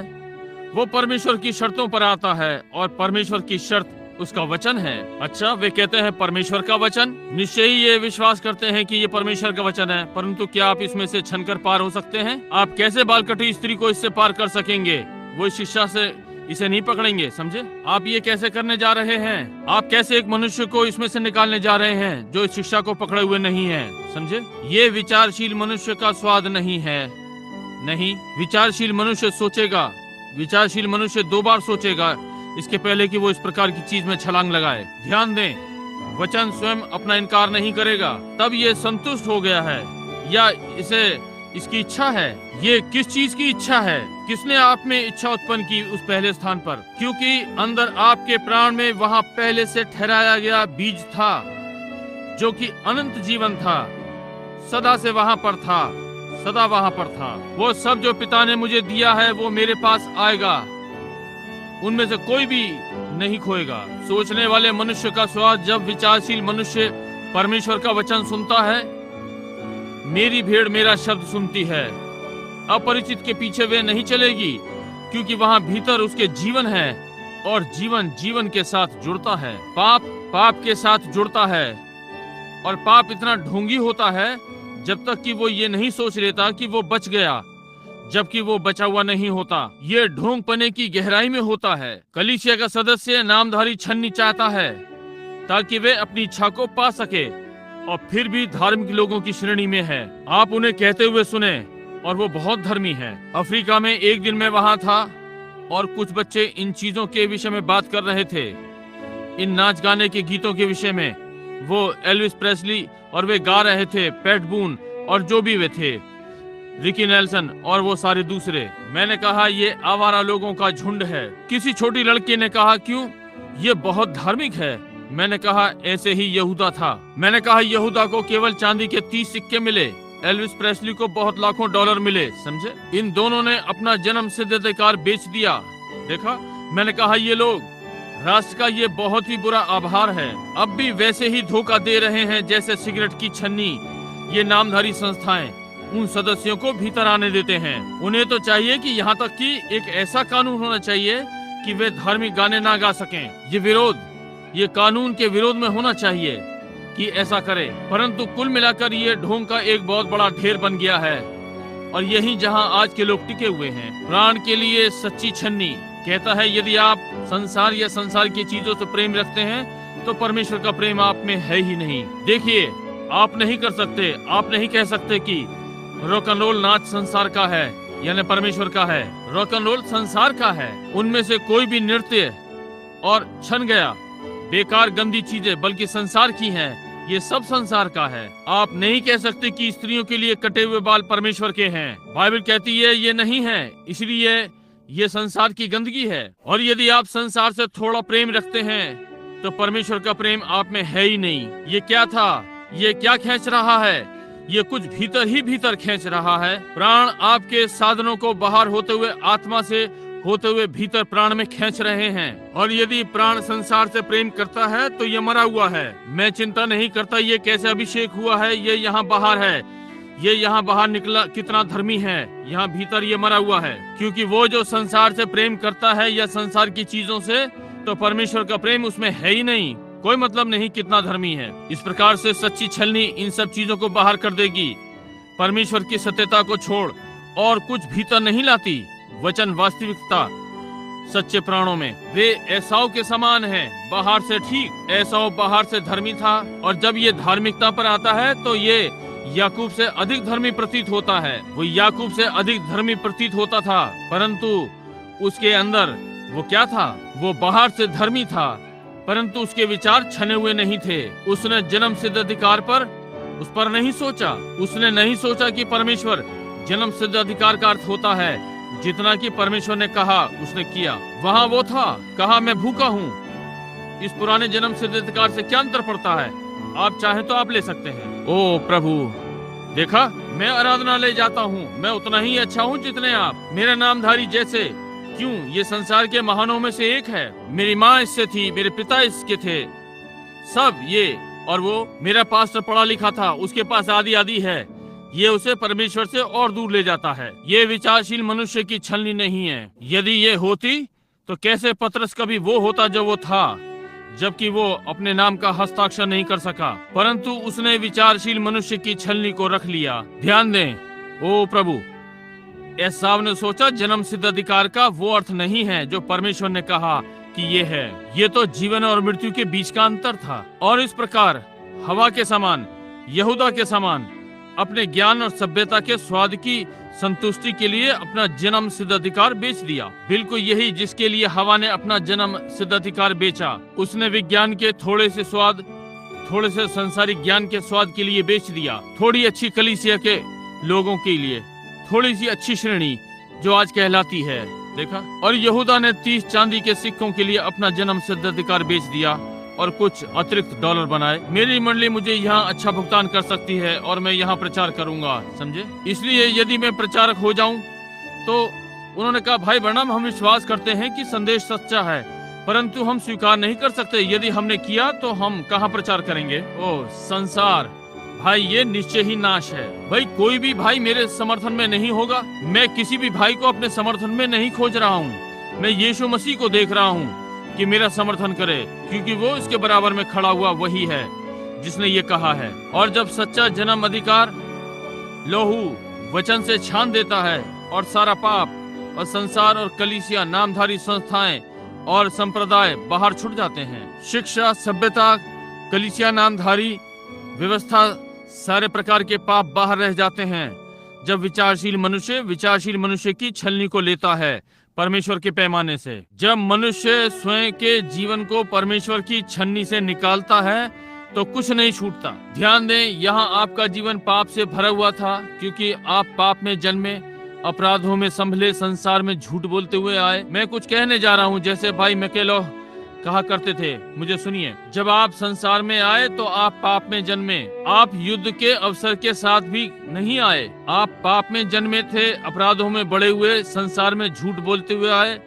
अपनी ही आत्मा के भीतर पाप की इच्छा, पाप के प्रेमी, क्योंकि आप पाप में जन्मे। आपके पास अवसर नहीं था, परंतु आपके भीतर कहीं आप यहाँ आते हैं, कुछ अंदर था जो खींचने लगा। यदि आप जानते ये कुछ है जिसने आपको बताया कि कहीं परमेश्वर है और आपने उसका वचन पढ़ा, तब आपने कलीसिया ली, अपने उनके विचार लिए।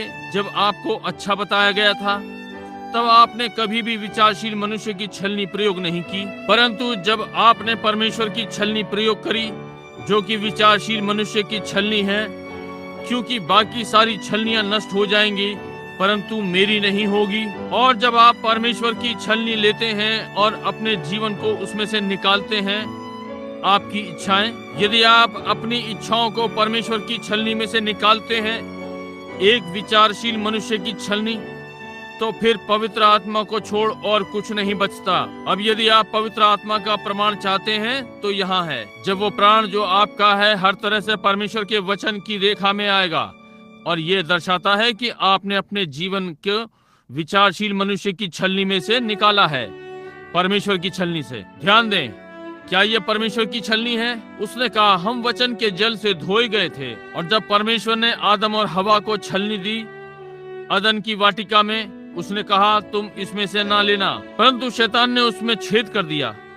कहा, ये छोटा सा है, हानि नहीं करेगा, बस एक बूंद। यद्यपि आप इसे मानव जाति में मृत्यु आ गई। यही सब जो लेता है, बस एक निकोटीन को चखना तो आप आ गए। वहाँ पवित्र आत्मा को छोड़ और कुछ नहीं बचा। और तब ये दर्शाता है कि आप में पहले ठहराया हुआ बीज था आपके अंदर, जिसने परमेश्वर के लिए आपकी भूख को बढ़ा दिया। सब जो पिता ने मुझे दिया है वापस छुड़ाने के लिए दिया है। वे मेरे साथ कलवरी पर मरे, पुनरुत्थान में वे मेरे साथ जी उठे।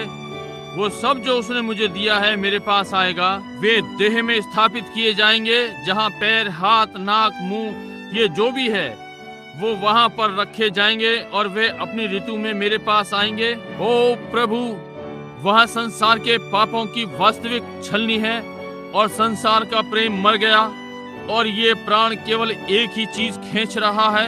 ये यहाँ है, स्मरण रखें, इसे भूले नहीं। आप जो बाहर टेलीफोनों पर हैं, अपने मस्तिष्क में इसे बिठा लें। जब विचारशील मनुष्य सोचने लगता है कौन सामने खड़ा होने जा रहा है और परमेश्वर का वचन क्या है, जब वो सोचना आरंभ करता है, तब जब वो उसमें से निकलने लगता है, वहां तक पवित्र आत्मा को छोड़ कुछ नहीं आ सकता। ये क्या है? ये जीवांश आरंभ से बीज वचन है कि आप आरंभ से परमेश्वर में हैं। यहाँ खड़े हुए जीवन के बीज को खींच रहे हैं। बीज आपके हृदय में है, पहले से ठहराए हुए पूर्व ज्ञान के द्वारा।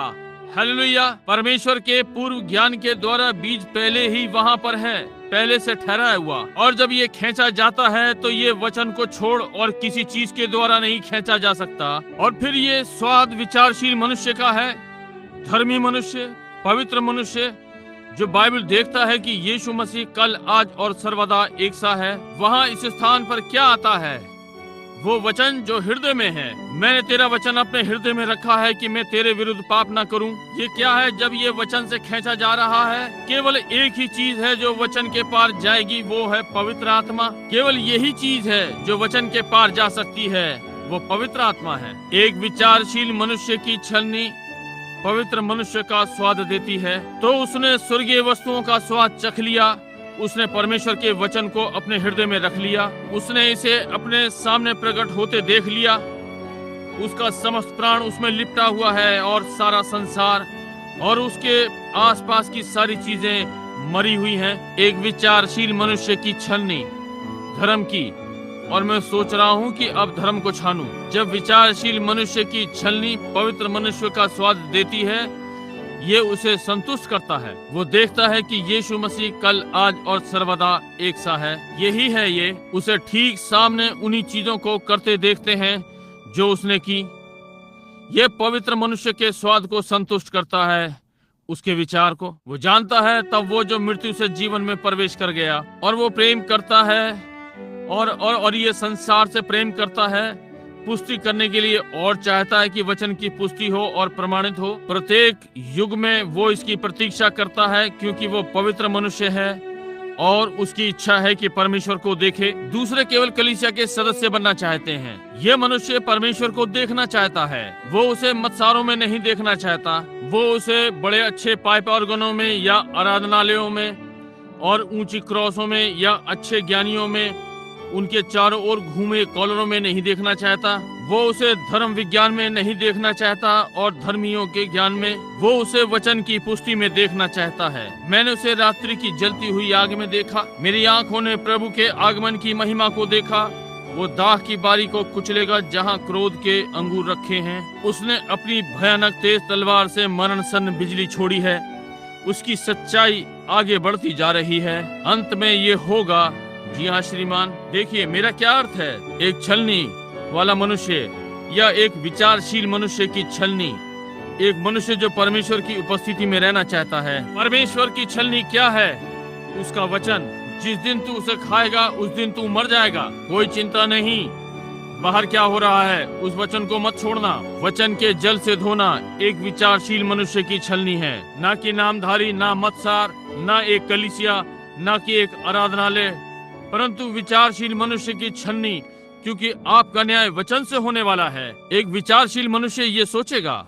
एक मूर्ख मनुष्य या संसार का स्वाद बदले में किसी चीज को लेगा। क्यों बदले में लेगा जबकि वास्तविक वाला है? सोचिए, इस पर 1 मिनट के लिए सोचिए। एक स्त्री कटे बालों, लिपस्टिक लगाकर अन्य भाषा बोलती है और फिर कलीसिया इसे थामे हुए है।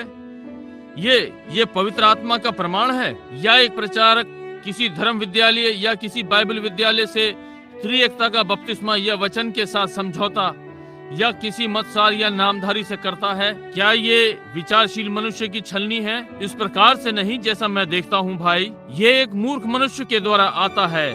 ये ठीक बात है। क्या आप कल्पना कर सकते हैं, बजाय इसके कि परमेश्वर के वचन को छलनी के समान प्रयोग करें अपने प्राण के लिए, ये पुराना मतसार और नामधारी के ढेर के ऊपर इस प्रकार से, बजाय परमेश्वर के वचन को एक छन्नी के समान लेने के, और फिर ये सारा दूषित है और उसे मनुष्य की शिक्षा इसमें लाने देने के लिए चीजें कर रहे हैं। चुनियों को लगभग धोखा दे रहे हैं और वचन को अनदेखा कर रहे हैं। वो इसे अपने प्राणों तक खींच सकता था यदि वहाँ खींचने के लिए कोई चीज होती, परंतु यदि वो पहले से ठहराया गया बीज इसमें ना चूके, यदि वो पहले से ठहराया हुआ बीज वहाँ नहीं है तो वो इसे वहाँ नहीं खींचेगा, क्योंकि ये अपनी इच्छा के लिए खींचेगा। यदि धूम्रपान करने वाला धूम्रपान का स्वाद चाहता है और वो एक लकड़ी पकड़ ले, मैं कहता हूँ कि अपनी उंगली चूसे, वहाँ खड़ा हुआ अपनी उंगली चूसता रहे, कि वो कहेगा ये मूर्खता है। क्यों? उसका स्वाद निकोटीन के लिए है, इसलिए वो विचारशील मनुष्य नहीं है, समझे? परंतु आप कहते हैं ठीक है, मैं नहीं करता, मैं कुछ नहीं चखूंगा, मैं चखना चाहता हूँ, मैं तंबाकू चखना चाहता हूँ, मैं कुछ और नहीं चखता। उसे कपड़े की पिन दे दो और वो उसे चूसने दो, समझे?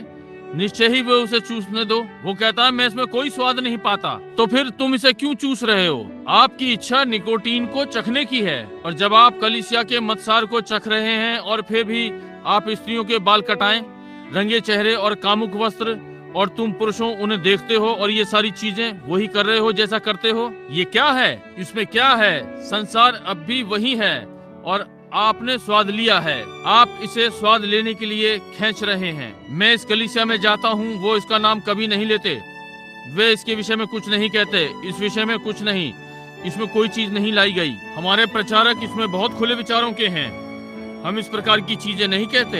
ये क्या है? आपके पास संसार का स्वाद है और आप इसे ले रहे हैं, ये ठीक बात है, परंतु विचारशील स्त्री ऐसी चीजें नहीं लेगी। वो जानती है उसे पवित्र बनना है। केवल एक ही चीज है जो परमेश्वर के वचन से पार जा सकता है, वो आत्मा है, जिलाने की शक्ति की। वचन स्वयं को बना दे जो आपके अंदर है। इस युग में जिसमें आप रह रहे हैं, यीशु मसीह को जीवित प्रकट करें। हालेलुया। भाई, यदि ये सत्य नहीं है तो मैं नहीं जानता कि सत्य क्या है। यदि ये सत्य नहीं है तो मेरा मस्तिष्क खराब है। ये स्वयं वचन आपके हृदय में है, वहाँ पहले से ठहरा हुआ जो खींच रहा है, और इसने संसार को थूक दिया।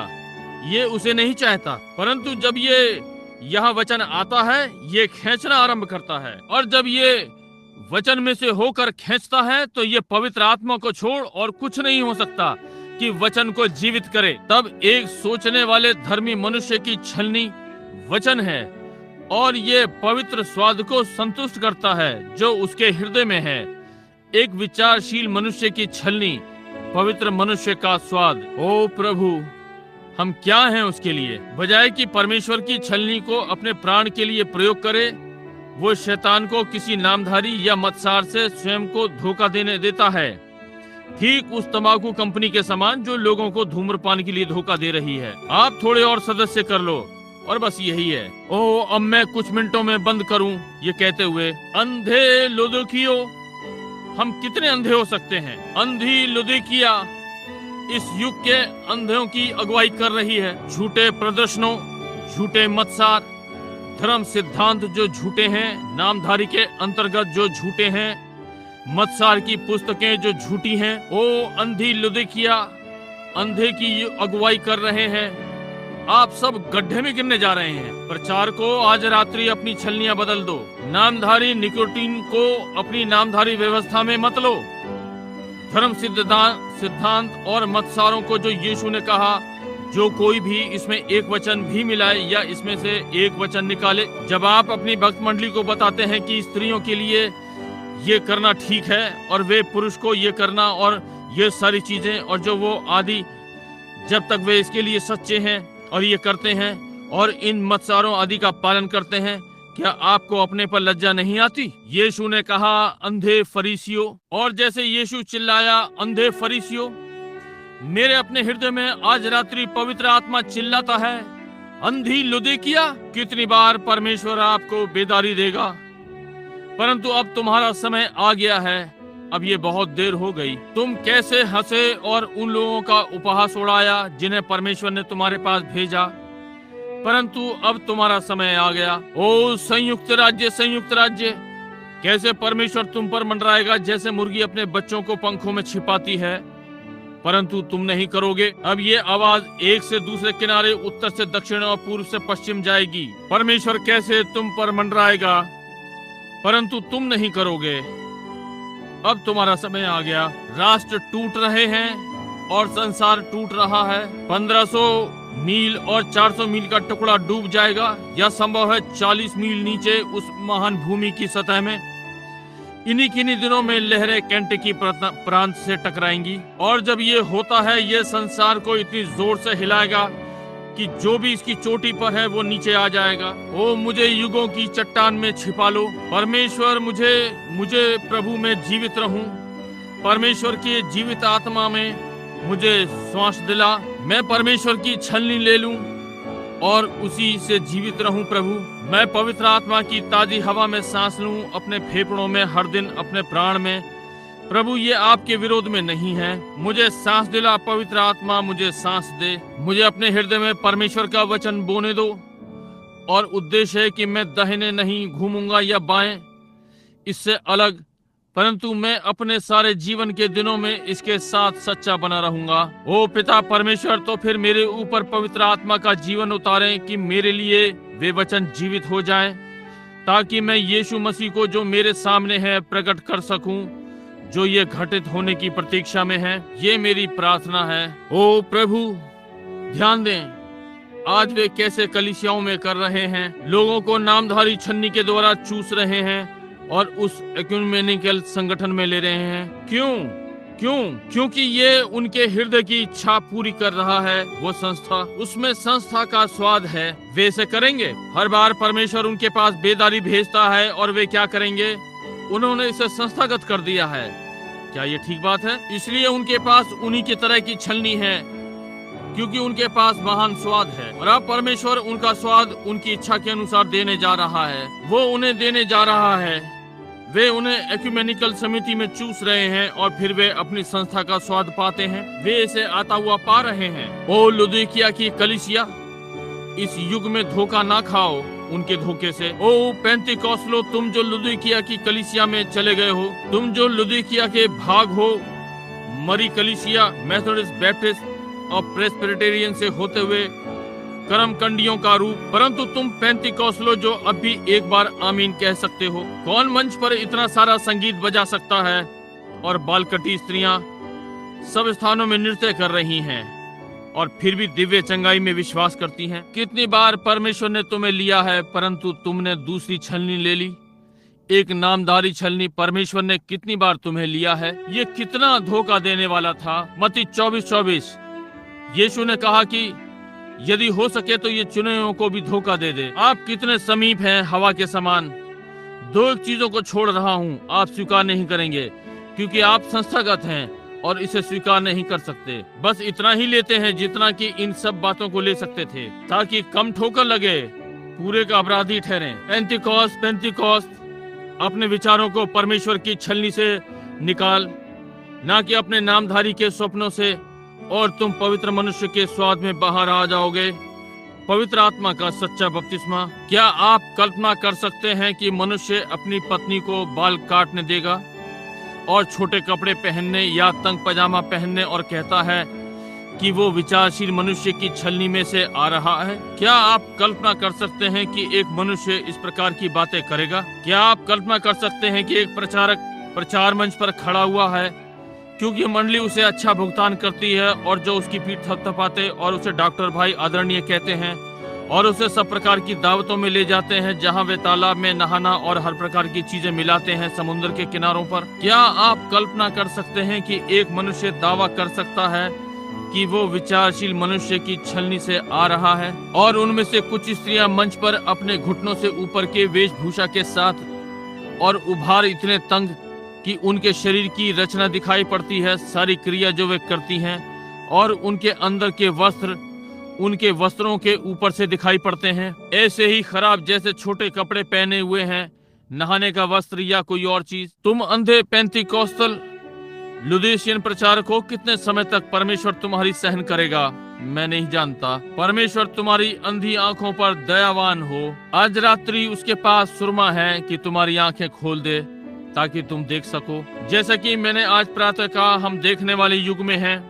चोटी पर इसके ऊपर और कोई इंद्री नहीं है कि आप बाहर की ओर जाएं कि जाने। आप अपनी नाक से सूंघ सकते हैं, अपने होठों से बोल सकते हैं, अपने हाथों से अनुभव कर सकते हैं और पहुंच कर सकते हैं और अपने पांव आदि से, परंतु आप अपनी आंखों के आगे नहीं जा सकते। मलाकी 4 आ गया है दृष्टि, और सांझ के समय के ऊपर उजियाला होगा। ओ उजियाले में चलो, हम ज्योति में चलेंगे, एक सुंदर ज्योति। ये वहां से आती है जहां दया की बूंदें चमकती हैं। मेरे चारों ओर दिन रात चमकती है यीशु वचन, संसार की ज्योति। जी हाँ श्रीमान। ओ भाई, इसमें से होकर निकलो और आप पवित्र मनुष्य के स्वाद के साथ बाहर आएंगे, पवित्र आत्मा के साथ। ओ महिला, अपने आधुनिक वस्त्र के विचार से आगे निकल, अपनी आधुनिक विचारधारा को छोड़। इसके पहले तू बाहर सड़क पर मनुष्य के सामने जाए, तुम युवा स्त्री हो, तुम बूढ़ी स्त्री हो, इसके पहले कि तुम वस्त्र पहन कर सड़क पर जाओ अपने तंग वस्त्रों के साथ आगे और पीछे से बाहर निकले हुए। मैं आलोचक नहीं, मैं आपका भाई हूँ। मैं जीवते और मरे हुओं के बीच में खड़ा हूँ और अनुभव करता हूँ कि मैं क्या कह रहा हूँ। इसके पहले कि तुम बाहर आओ और जानते हो कि तुम्हारी देह एक पवित्र व्यवस्था है या एक पवित्र ढांचा है जो परमेश्वर ने आपको दिया है, इसके पहले कि तुम इस प्रकार के वस्त्र पहनकर बाहर सड़क पर निकलो, अपने विचारों को विचारशील महिला की छलनी में से छान लो। और ये स्मरण रहे कि जो कोई तुम्हें कुदृष्टि से देखे तो तुमने उसके साथ व्यभिचार कर लिया। बहन, इसे स्मरण रखें। और भाई, इसके पहले तुम उसे देखो, अपना सिर घुमा लो। उस दूसरी झलक पर अपने विचारों को विचारशील मनुष्य की छलनी से छानो। आप पवित्र मनुष्य के स्वाद के साथ बाहर आएंगे। देखिए, जो सही है उसे करने के बाद ध्यान दें। यदि आप अपने विचार को विचारशील स्त्री की छलनी से निकालती हैं तो आप पवित्र स्त्री की वेशभूषा के साथ बाहर आएंगी। ये ठीक बात है भाई, आप पवित्र मनुष्य की छवि के साथ बाहर आएंगे। अब ये एक बात है, हर चीज जो आप करते हैं इसे परमेश्वर की वचन की छलनी में से निकालें। देखिए यदि ये सही या गलत है। आप पवित्र स्त्री के वेशभूषा के साथ आएंगी, लंबे बालों के साथ, सुंदर सभ्य वेशभूषा, एक अच्छी शांत नम्र आत्मा, ना कि ऊंची और उपद्रवी और झगड़ालू और चले जा रहे हैं। एक शांत नम्र आत्मा जो कि प्रभु की ओर से एक महान खजाना है, बाइबल ने ऐसा कहा। अब मैं आपसे एक बात पूछना चाहता हूँ। बाहर राष्ट्र में हम कुछ मिनटों में बंद करने जा रहे हैं। अब आज रात्रि हम सब अपनी इच्छाओं को जांचें, तब आप देख सकते हैं कि आप किस प्रकार की छलनी से निकल रहे हैं। हम में से प्रत्येक अपने को जांचें, यहाँ और बाहर राष्ट्र में अपनी इच्छाओं को जांचें। वास्तव में आप जीवन में क्या चाहते हैं? जांचें आप किस लिए संघर्ष कर रहे हैं। जांचें आप यहाँ किस लिए हैं। जांचें कि आप कलीसिया में किस लिए जाते हैं। किसने आपको आराधनालय में जाना अच्छी बात है, परंतु बस ऐसे ही कलीसिया में ना जाएं, यह आपको नहीं बचाएगा। समझे? कुछ मिनटों के लिए स्वयं को जांचें, कहें क्या मेरा उद्देश्य, मैं किस प्रकार की छलनी से निकल रहा हूँ, जो भी है। और यदि आप परमेश्वर के वचन से मेल रखना चाहते हैं और आपका प्राण नहीं करता है तो फिर कुछ गड़बड़ है, क्योंकि ये आपके स्वाद को दर्शाता है कि जीवन कि आप में किस प्रकार का जीवन है। यदि ये पवित्र है, बुद्धिमान, आदर योग्य, ये इसी प्रकार से आएगा। यदि ये नहीं है तो आपका स्वाद दूसरा है, आप में जहां से आप निकल रहे हैं। ये बिल्कुल ठीक बात है। यदि स्वाद परमेश्वर के वचन का है और परमेश्वर की इच्छा का, तब आप जानते हैं कि आप में क्या है। खींचने वाला स्वाद क्या है? दर्शाता है कि आप उस वचन के भाग हैं। वो वचन आप में है जो परमेश्वर के वचन में से लिया जा रहा है। क्या है जो खींच रहा है? ये वचन में से होकर खींच रहा है, क्योंकि आप इस युग में मसीह की देह के भाग हैं। और यदि ये वचन आप में है तो ये केवल वचन में होकर ले सकता है। और वो आत्मा जो वचन को जिलाता है आप में है। अकेला वचन जीवित नहीं रहेगा। यही कारण है वो सब जो पिता ने मुझे दिया है मेरे पास आएगा, और यदि मैं उठाया गया मैं सारे लोगों को अपने पास खींच लूंगा। समझे?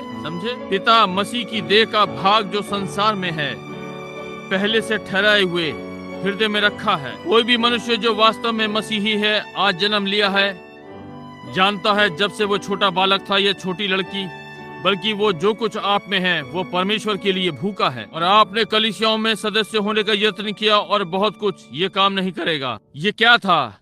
ये वो वचन था। आप उस छन्नी की खोज में थे और एक दिन ये आपके सामने से होकर निकला। आपने देखा यीशु मसीह कल, आज और सर्वदा एक सा है। ये स्वाद को संतुष्ट करता है। समझे? क्योंकि आप में जीवन था, खींच रहा था। देखिए, जीवन आप में से खींच रहा था। मैं ये बता रहा था कि आप में कौन सी इच्छा है आप खींच रहे हैं। आप इसमें उसमें होकर खींच रहे हैं। आपको खोजना है कि ये सही छन्नी है, क्योंकि आप विचार करने वाले व्यक्ति हैं। देखा? यदि आप विचारशील मनुष्य हैं, आप पहले से ठहराए हुए हैं या संसार के रचने से पहले छाने गए हैं। और यदि एक नामधारी सेवक, इसे सुने, मैं आशा करता हूं कि वो विचारशील मनुष्य की छलनी लेगा। यदि वो एक नामधारी सेवक है, तब वो नामधारी गट्ठर को फेंक देगा। ये निश्चय ही नष्ट होने के लिए है, क्योंकि ये एक मनुष्य का वचन है और परमेश्वर का छाना हुआ वचन स्वीकार करता है, जो कभी भी असफल नहीं हो सकता, ना ही टल सकता है। और ये पवित्र मनुष्य के स्वाद के अनुकूल होगा। और याकूब के समान सारे संसार का बलिदान और हर नामधारी की भूख या लोकप्रियता जो संसार में है, जहां आप बिशप, कार्डिनल, जो भी आप चाहते हैं, स्टेट प्रेसिपिटेर हो सकते हैं, या किसी महान कलीसिया के सेवक, आप हर चीज का बलिदान कर देंगे। एसाव के समान नहीं कि संसार का भाग हो जाए, परंतु याकूब के समान आप सब कुछ दे देंगे। और आपको जन्म सिद्ध अधिकार लेना है, विचारशील मनुष्य की छलनी, क्योंकि ये आपको पवित्र मनुष्य का स्वाद देगा और ये संतुष्ट करेगा और अनंत स्वाद से पवित्र करेगा, परमेश्वर की पवित्र भलाई से। स्मरण रखें, शैतान ने पहला छेद हवा के विचारों में से होते हुए किया था। उसकी विचारधारा की, उसकी बुद्धि और ज्ञान का स्वाद चखते हुए उसमें से निकले। अब इसको सोचते हुए मैं बंद कर रहा हूँ। शैतान ने पहली सेंध लगाई, क्योंकि जो कुछ वो ले सकती थी वो वचन से, वो परमेश्वर के वचन से होते हुए आत्मा थी। क्योंकि उसने कहा, जब तक तुम इस छलनी से सांस लोगे तुम कभी नहीं मरोगे, परंतु यदि तुम इससे बाहर सांस लोगे यहाँ तुम मर जाओगे। समझे? और शैतान ने कहा, परंतु यहाँ तुम कुछ नहीं जानते, परंतु तुम उसका थोड़ा सा स्वाद यहाँ से ले लो और फिर तुम जान जाओगे, तुम परमेश्वर के समान हो जाओगे। देखो, वो जानता है सही और गलत, तुम नहीं जानते। और यदि तुम इसका थोड़ा सा स्वाद ले लो और वह उसे उसमें छेद करने दे, बस एक छोटा सा छेद। आप देखते हैं क्यों मैं कहता हूँ, आप कहते हैं आप क्यों नहीं स्त्रियों को नहीं सिखाते हैं और आदि आदि कि कैसे वरदान और चीजें पाएं और इस प्रकार की बातें। मैंने कहा कैसे आप उनको बीज गणित पढ़ा सकते हैं जबकि उन्होंने अपना कै खे गै भी नहीं सीखा। एक छोटा सा छेद इसने सब ले लिया। उसने संसार की बुद्धि ली और जब ये किया तो मृत्यु सारे परिवार में बैठ गई। बुद्धि का स्वाद चाह रही थी। अब छलनी को देखें और निश्चय ही अपने स्वाद को प्रकट करती है। उसका स्वाद संसार के लिए था, यही जो उसे मिला। यही जो आज है, वे संसार से प्रेम करते हैं, वे संसार की चीजों से प्रेम करते हैं, भक्ति के भेष भरते हुए, परंतु उसकी सामर्थ्य का इनकार करते हैं। देखिए, शैतान उन्हें भाषाओं में बोलने देगा, वह उन्हें चिल्लाने देगा, वह उन्हें दिव्य चंगाई की सभाएं करने देगा, वे उन्हें इस प्रकार की सब बातें करने देगा। वो कहता है, उस दिन बहुते ने मेरे पास आएंगे और प्रभु, क्या मैंने प्रेत आत्मा नहीं निकाली? क्या मैंने बहुत सी चीजें नहीं की कि ये किया वो किया? वो कहेगा, मैं तो तुम्हें जानता भी नहीं, तुम बुरे काम करने वालों, जब वचन तुम्हारे सामने रखा गया तुमने वही पुरानी छलनी, वही चूसी इस संसार की। देखिए, हृदय का स्वाद दर्शाता है। पंडुकी लोथ नहीं खा सकती, वे इसे नहीं खा सकते, उनमें कोई पित्त नहीं है। एक कौवा बीज को पंडुकी के समान खा सकता है और मरी लोथ खा सकता है, एक कौवे के समान। देखिए, क्योंकि वो ढोंगी है, परंतु पंडुकी किसी और पक्षी के समान नहीं बनी है, और इसी कारण परमेश्वर ने स्वयं को पंडुकी के समान स्वर्ग से उतरते हुए प्रस्तुत किया। देखा, ये नहीं कर सकती, ये लोथ की दुर्गंध को सहन नहीं कर सकती। ये गिद्ध नहीं है, कारण इसमें पित्त नहीं होता, ये इसे पचा नहीं सकती, ये इसे मार डालेगा यदि वो इसे खा ले तो। और पंडुकी को कभी भी स्नान नहीं करना पड़ता। पंडुकी की देह अंदर से बाहर की ओर तेल निकालती है, ये इसे शुद्ध रखता है। ये जीवन है जो पंडुकी में है, ये तेल को उत्पन्न करता है जो उसके पंखों को साफ रखता है। और ऐसे ही एक मसीही, उनके अंदर एक जीवन है जो उन्हें शुद्ध रखता है, ये छना हुआ है। ओह, ध्यान दें, अब देखिए कि वो उस छन्नी को, और निश्चय ही आप देख सकते हैं वो स्वाद जो वहां है कि वे आज क्या कर रहे हैं। इस आधुनिक कलीसिया को देखिए, उनकी छलनी को देखें, आप देख सकते हैं कि वे किससे प्रेम करते हैं। देखिए उनके पास क्या है, प्रेम। वे किसे प्रेम करते हैं? कुमारी लुदिकिया, जो कि परमेश्वर के न्याय के लिए आगे बढ़ रही है। ये ठीक बात है। प्रेम, कलीसिया का प्रेम आज लुदिकिया के लिए है। महान संस्था, एक महान व्यवस्था, एक महान लोकप्रिय चीज, शानदार वस्त्र धारण किए हुए लोग, बहुत सभ्य, बुद्धि से परिपूर्ण, शैतान से भरे मसीह की कलीसिया के धोखे में। वहां पर केवल एक शब्द होना चाहिए, मसीह विरोधी, क्योंकि हर चीज जो मसीह ने सिखाई व्यवहारिक रूप में वे हर चीज के विरुद्ध हैं, उतने ही ताकि वे स्वयं को वो कहलवा सकें। अब यदि आज रात्रि आप लोग विचार करने वाले लोग हैं, यहाँ और बाहर जहाँ संदेश जा रहा है, आपकी इच्छा बाइबल का स्वाद होगा, ना कि नामधारी का स्वाद, क्योंकि आपका न्याय इसी बाइबल के द्वारा होगा। वो वचन जिसके लिए मैं कह रहा हूँ कि अपने प्राण को उसमें से होकर छान लो, और इसका एक वचन भी अस्वीकार करना और अपने प्राण को उस वचन में से नहीं छनने देना, आप अस्वीकार हो जाएंगे। क्योंकि मनुष्य नहीं जिएगा केवल सांस और रोटी के द्वारा, परंतु हर वचन जो परमेश्वर के मुख से निकलता है। और यह आपको पहले से ठहराए जाने पर लेकर आएगा, और जब प्रभु तुम पर श्वास फूकेगा तो उसका आत्मा उस वचन को वास्तविकता में जीवित कर देगा, और आप देखेंगे कि यीशु मसीह कल, आज और सर्वदा एक सा है। ओ प्रभु, संसार के नामधारी को छोड़ दो, धार्मिकता की गठरी, इसे सिगरेट की डब्बी के समान जंगल में पड़ा रहने दो, इसे सड़ने और नष्ट होने दो। ये गलत छलनी है, और वचन को लें जो मसीह है और आशीष देता है और अनंत जीवन के स्वाद को सुरक्षित रखता है। प्रत्येक जो इसे लेगा अनंत जीवन। वचन, यदि आप पहले से ठहराए हुए हैं तो आप इसे देखेंगे, इसे आपसे छिपाने की कोई विधि नहीं है। आप वहां देखते हैं और कहते हैं, क्यों, ये तो बहुत स्पष्ट है मेरे सामने, मैं इसे देखूंगा, ये वहां है, मैं ठीक इसकी ओर देख रहा हूँ, मैं इसे देखता हूँ। वचन, प्रत्येक वचन, वचन दर वचन जीवित है। तब वहाँ अनंत जीवन का स्वाद जो आप चाहते हैं, और जब आप उसमें से होकर सांस लेते हैं, उसमें से क्या निकल सकता है? परमेश्वर की छलनी, कुछ नहीं, केवल आत्मा, संसार नहीं, बिल्कुल नहीं, अविश्वास नहीं, नहीं, परमेश्वर की छलनी। और जब आप उसमें से होकर सांस लेते हैं, उसमें से कुछ नहीं निकल सकता सिवाय पवित्र आत्मा के। अब आपके पास पवित्र आत्मा का प्रभाव है। देखिए, एक पवित्र मनुष्य या पवित्र महिला का स्वाद जो वे जीना चाहते हैं, उनके पास अनंत जीवन है, और क्योंकि ये वचन उनके लिए जीवित है, वे जीते हैं। एक विचारशील मनुष्य की छलनी और पवित्र मनुष्य का स्वाद। उन सिगरेट कंपनियों के समान संसार को ना लें उस धोखे में, परंतु वास्तविक विचारशील मनुष्य की छलनी। वो सांस जो आप लेते हैं उसे छान लें, वो भोजन जो आप खाते हैं, हर चीज जो आप हैं, उसे परमेश्वर के वचन में से होकर सांस लें, और आपको पवित्र मनुष्य का स्वाद मिलेगा, क्योंकि ये उसे उत्पन्न करेगा, क्योंकि वो कल, आज और सर्वदा एक सा है। और मैं जानता हूँ, चाहे आप हैं या आप नहीं हैं, मैं विश्वास करता हूँ कि हम हैं, परंतु यदि हम नहीं हैं तो फिर आज कोई और संसार में है जो मसीह की देह का भाग है, और ये केवल परमेश्वर के वचन के द्वारा जीवित रहेगा हर वचन जो परमेश्वर के मुख से इस युग के लिए निकलता है जिसमें हम अब रह रहे हैं, और मैं नहीं देख सकता हूं कि नामधारी कहां पर है। वे वचन बाइबल में इतने स्पष्ट हैं, कहा कि ये होगा और जो चीजें होंगी, और यहाँ हम ठीक उसमें रह रहे हैं। मैं नहीं देख सकता कि कहां थे, कुछ और हो सकता है सिवाय इसे छोड़ के। कलीसिया में अनुभव करता हूं कि किसी दिन मुझे आपके साथ न्याय में खड़ा होना पड़ेगा। मैं आपको कभी कुछ गलत बताऊं, ये बात मुझसे दूर रहे। उस लोकप्रियता के लिए मैं उसे नहीं चाहता। यदि मुझ में कोई इच्छा थी, मैं चाहूंगा एक मनुष्य की इच्छा कि मैं अपनी बंदूक लूंगा और जंगल में जाऊं और अपने लिए छोटा कमरा और फंदा बनाऊं, और अपने सारे जीवन में मैं बूढ़ा, थका, श्रमित और टूटा हुआ हूं, परंतु मैं छोड़कर जा नहीं सकता। मुझ में कुछ है जो पीस रहा है। हाय मुझ पर यदि मैं सत्य ना बताऊं, और संपूर्ण सत्य। हाय मुझ पर कि मैं जीवन की अंतिम सांस तक जब तक ना छोड़े मैं खड़ा ना रहूं।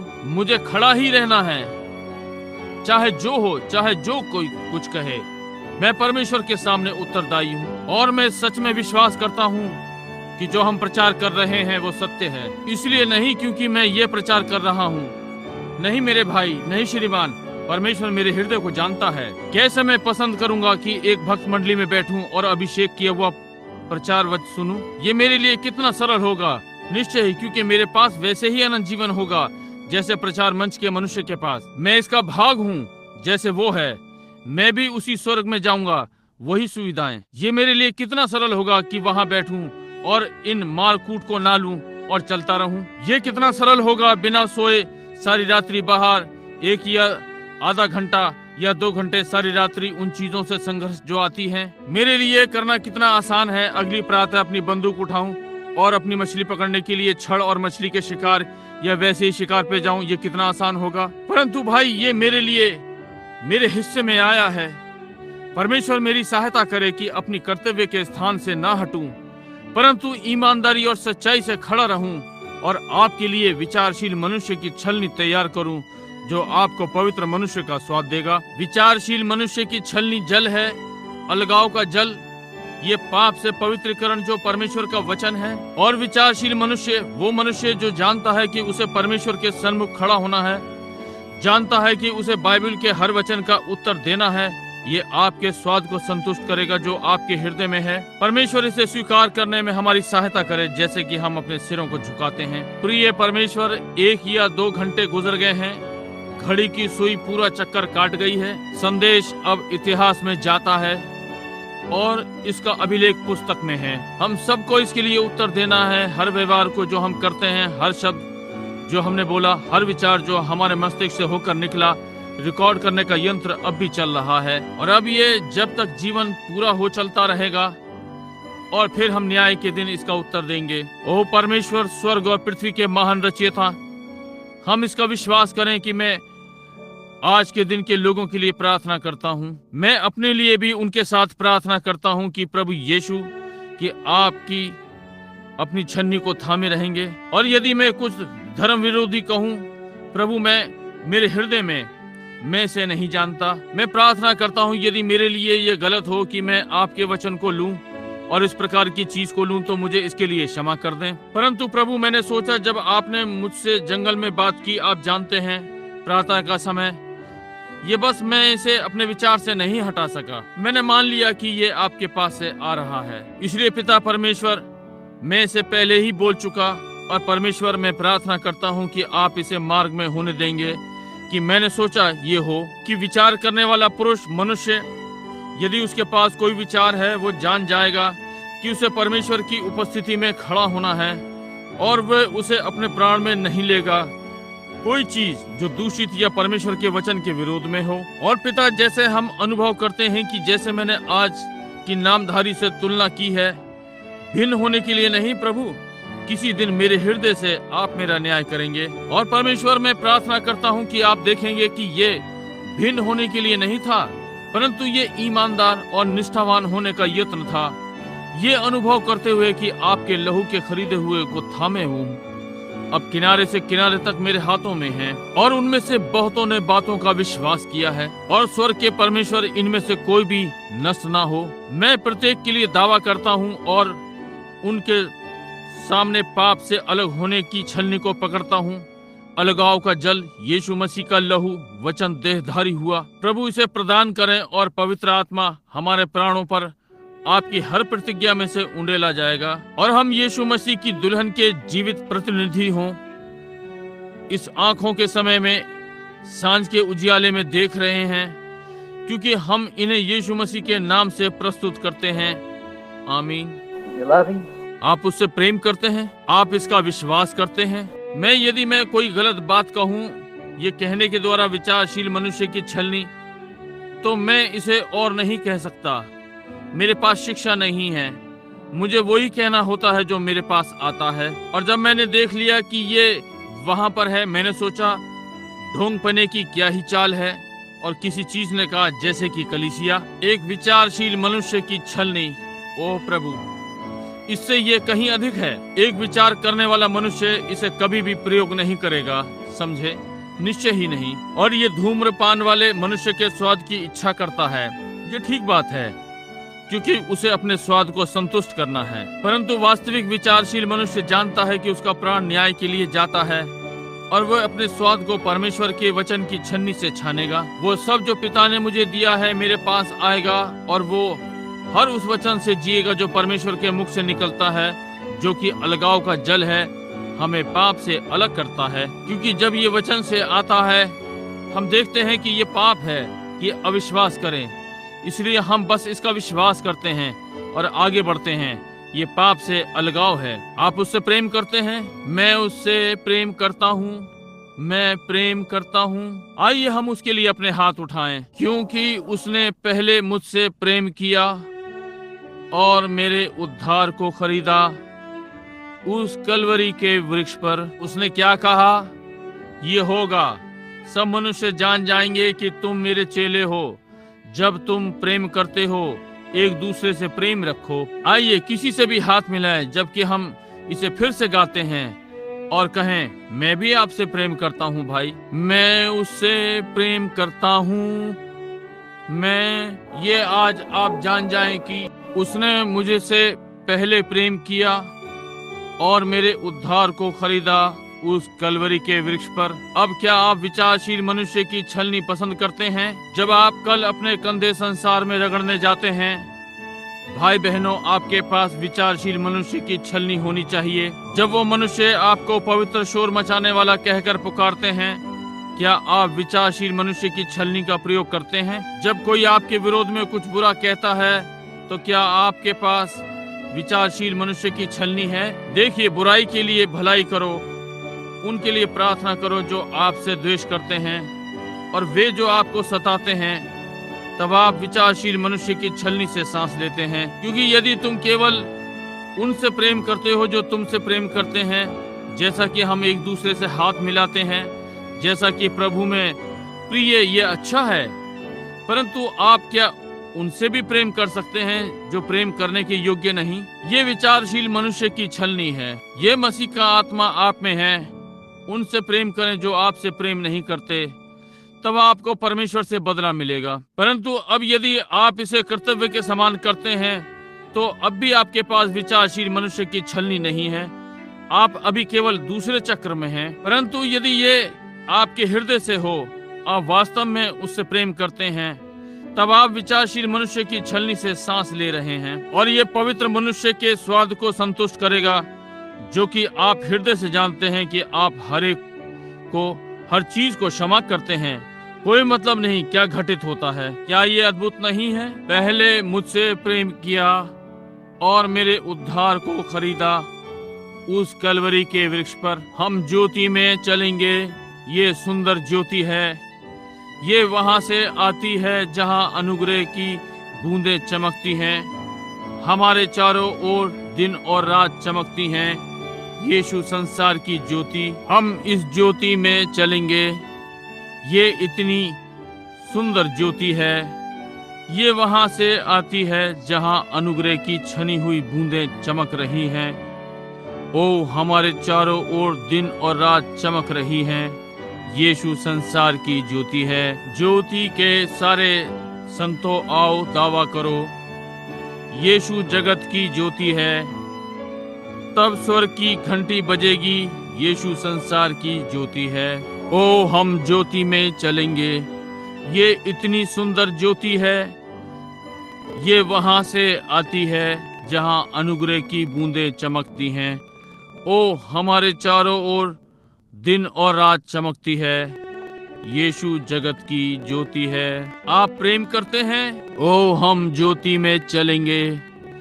ये इतनी सुंदर ज्योति है और ये वहां से आती है जहां अनुग्रह की बूंदें चमकती हैं। हमारे चारों ओर दिन और रात चमकती है। ये यीशु जगत की ज्योति है। मैं बस इससे प्रेम करता हूँ। मेरा विश्वास तेरी ओर ताकता है। तू कलवरी का मेमना, ओ दिव्य बचाने वाले। अब जब हम प्रार्थना करते हैं, मेरी सुनिए।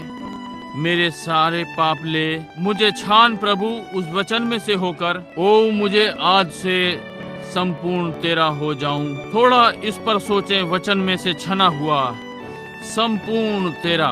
जबकि जीवन के अंधियारे भूल भलैयों में भटकता और मेरे चारों ओर फैली उदासी, तू मेरा अगुवा हो।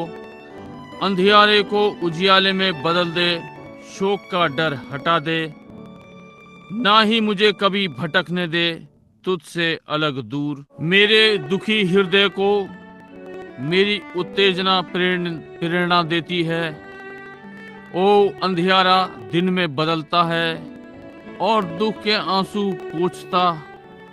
ओ मुझे आज से संपूर्ण तेरा हो जाऊं। प्रिय परमेश्वर, हम तेरे लिए गाना पसंद करते हैं, क्योंकि ये वहाँ है जहाँ हम अपने भावों और अपनी भावनाओं को प्रकट करते हैं।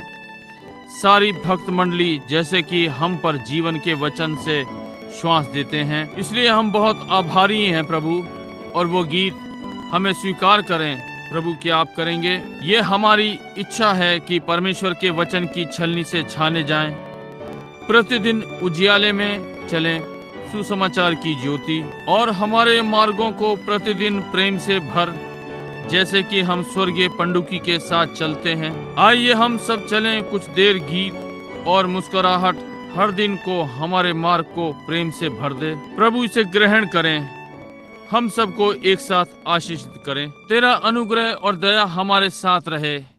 सारे राष्ट्र में बीमार और अपाहिजों को चंगा करें। आज रात्रि भाई कॉगिंस के लिए धन्यवाद कि आपने उसे अस्पताल से बाहर आने दिया कि चंगा होकर घर जाए। सारी बातों के लिए धन्यवाद जो आपने करी, और हमारी अपनी सामर्थ्य कि हमने अपने आप को उठा हुआ अनुभव किया। आज रात्रि हम इस छोटे से छांटने वाले संदेश के लिए आपको धन्यवाद देते हैं प्रभु। मैंने ये ठीक से नहीं किया, परंतु प्रभु मैं प्रार्थना करता हूँ कि आप इसे लोगों की दृष्टि में ठीक कर देंगे, ताकि वे देख सकें और जाने कि इसका क्या अर्थ है। प्रभु इससे अपनी महिमा लें और हमें ये समझ मिले, यदि कुछ नहीं, कि हमें परमेश्वर के वचन की रोटी से जीवित रहना है। परमेश्वर की ओर से केवल अपने बालकों के लिए छाना हुआ है। ये अलग की हुई भक्त मंडली है और ये किसी के लिए नहीं, ये केवल उनके लिए, आपके चुने हुए, जैसे लाल बछिया का जल अलग होने के लिए, केवल इज़राइल की मंडली के लिए। इसलिए पिता, हम जानते हैं कि रोटी केवल भेड़ के लिए है। ये भोजन वो नहीं है कि मैं बालकों की रोटी कुत्तों को डालूं, यीशु ने कहा। और उस स्त्री ने पलटकर कहा, हाँ प्रभु ये सच है, परंतु मैं टुकड़े लेने की इच्छुक हूँ। और आज रात्रि हम उसी प्रकार से अनुभव करते हैं प्रभु। हम चाहते हैं कि वो सब जो आप हमें दे सकते हैं पिता, क्योंकि हम आपके लिए और भूखे और प्यासे हैं। प्रदान करें कि हमारी भूख मिट जाएगी और हमारी इच्छा जानी जाए, क्योंकि पिता हम धार्मिक मनुष्य की इच्छा चाहते हैं, और धर्मी मनुष्य यीशु मसीह था, और उसकी इच्छा पिता की इच्छा पूरा करना था जो कि वचन था। पिता हमारे लिए ये प्रदान करें,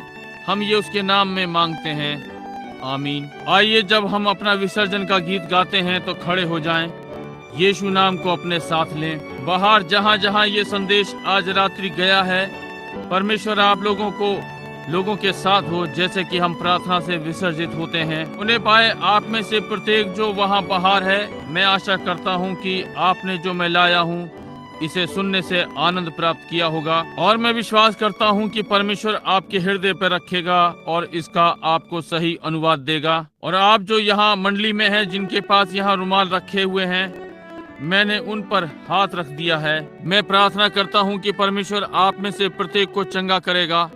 हमारे मध्य में कोई भी रोगी नहीं होगा।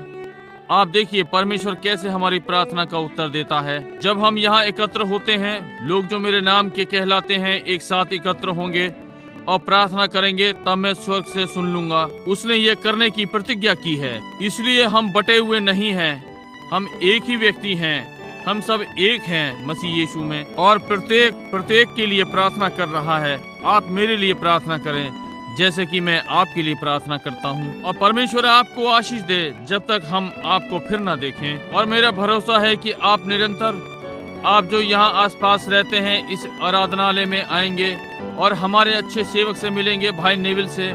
वो आपकी भलाई करेंगे, भाई मान और दूसरे अच्छे लोग जो यहाँ आराधनालय में हैं। यदि आप भाई जूनियर जैक्सन के पास रहते हैं या इस भाग में से किसी और के पास, न्यूयॉर्क और विभिन्न स्थानों में जहां उनकी अपनी सभाएं हैं, एरिजोना, कैलिफोर्निया के आसपास, तो उन कलीसियाओं से मिलें। यदि आप यहां बाहर हैं, हम निवेदन करते हैं कि आप फिर वापस आएंगे और पास्टर सेवक को अपनी सहायता करने दें कि प्रभु यीशु के विषय में अधिक जाने। जबकि गाते हैं, परमेश्वर आपको आशीष दे, यीशु नाम को अपने साथ लें। यीशु का नाम आपके साथ, शोक और दुख का बालक, ये आपको आनंद और सुख देगा।